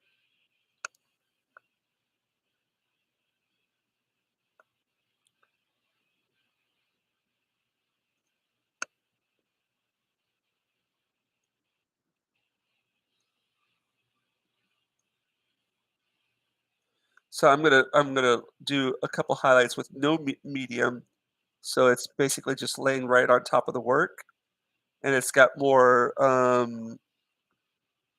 opacity because when you use your mixed media, not mixed media, your gel medium, it's going to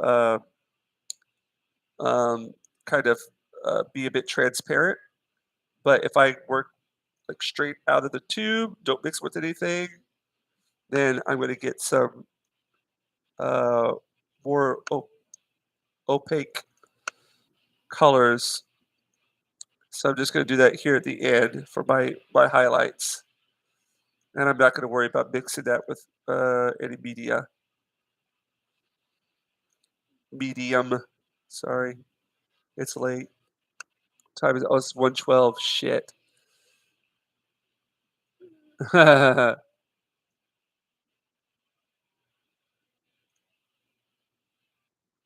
You know, I could probably, like, go in there with, like, a sponge or something right here, but fuck it. I'll just work with what I got.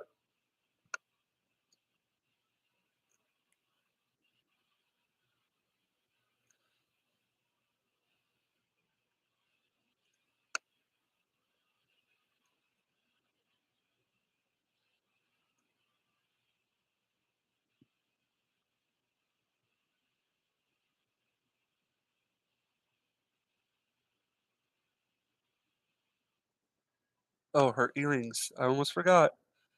Perfect.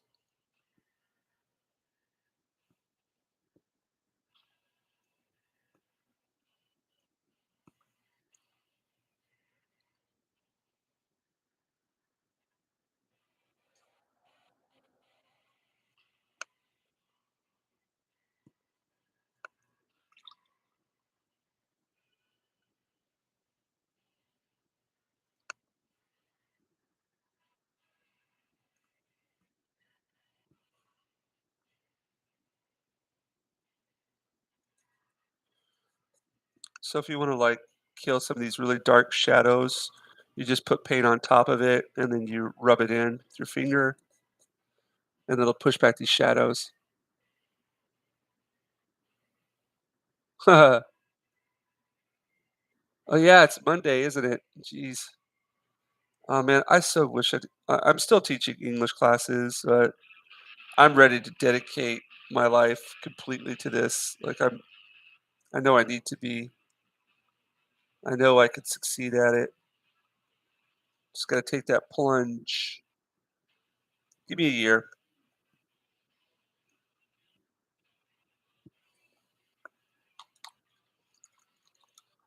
I'm gonna go in here real quick with this red and blue and yellow,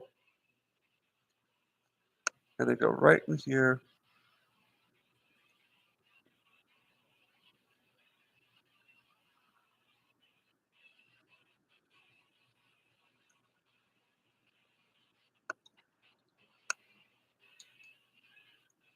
All right, man. Thanks for dropping by there, foul ball. It was good to see you, Matt. We got to meet up again, Vegas, maybe, or actually not Vegas, but somewhere. But thanks, dude, and good on you over there. Keep up the good work.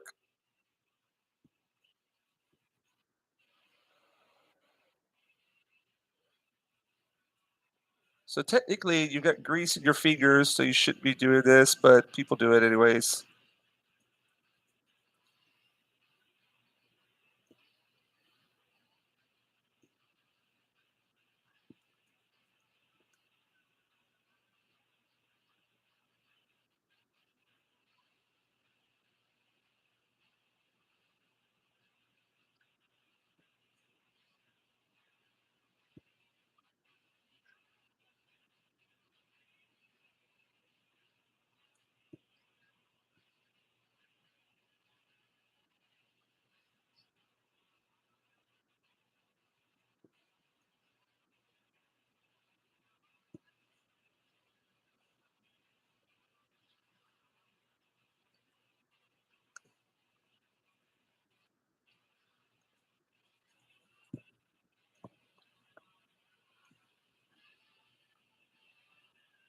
I should be hanging up the hat, going to bed. I can't.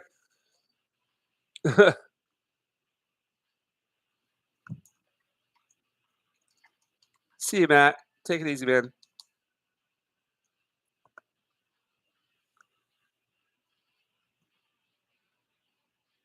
I'm just gonna go with some.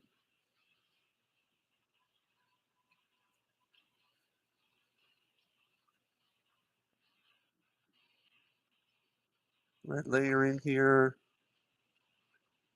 Get this mid shadow. I'm being lazy now.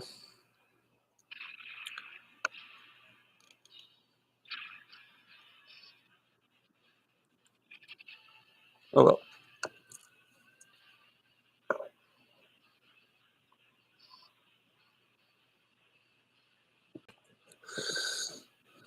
All right, man. Later, bud.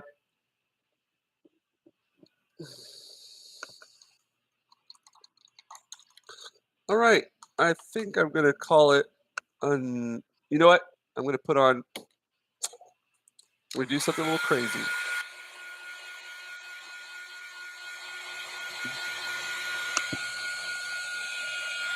I'm not liking that right there. I'm not liking that. I've been struggling with this part right here the whole time. So I'm gonna go back in there real quick. Just not feeling it.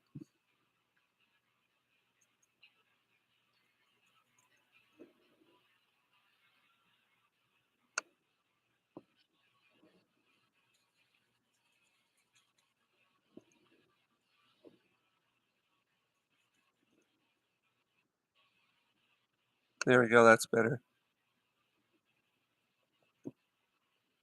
There we go. That's what I needed.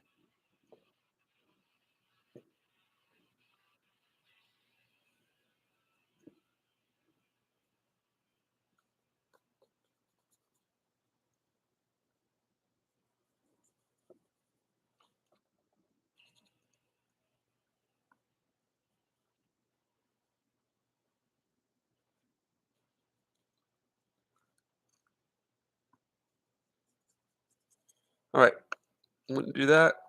And I feel better about that. Now I'm gonna go back in here with some black ink.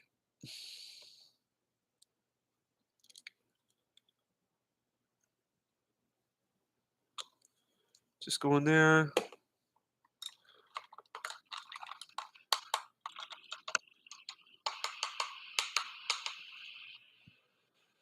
Woo! Again, thank you all for coming out here tonight, checking out the stream.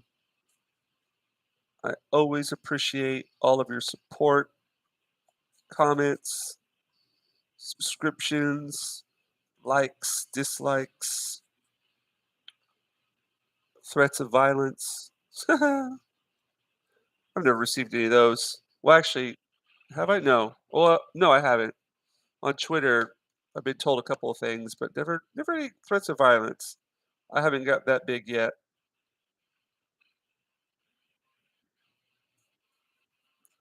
I like just going in here with this acrylic inks as a little wash.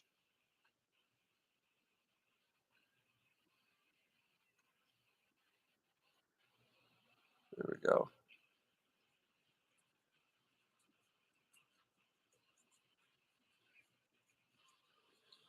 So if you look at a picture upside down and it's working, then that's good.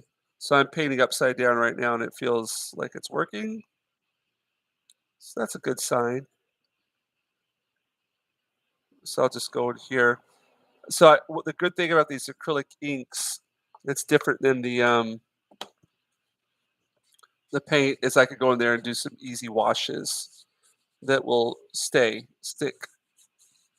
adhere, and won't move afterwards.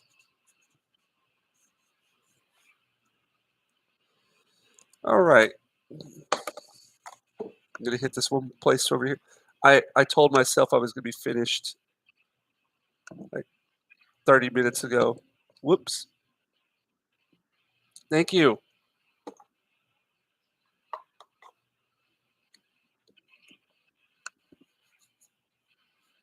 And I find that the black ink, just gonna go right there, touch that up.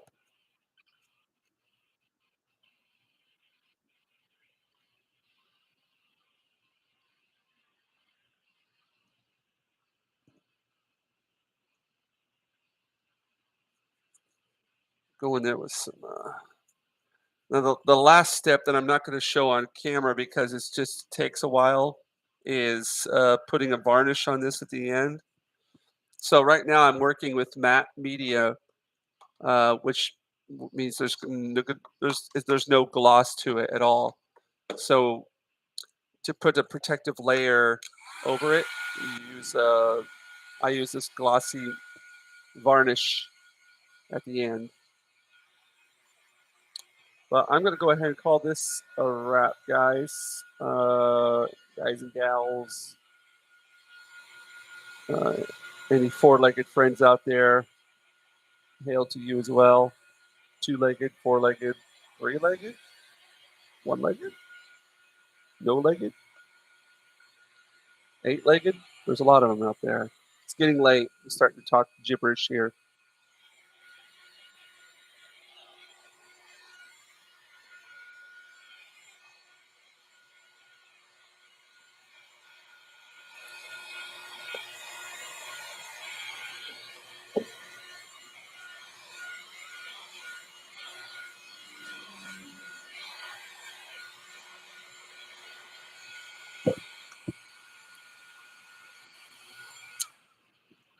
All right.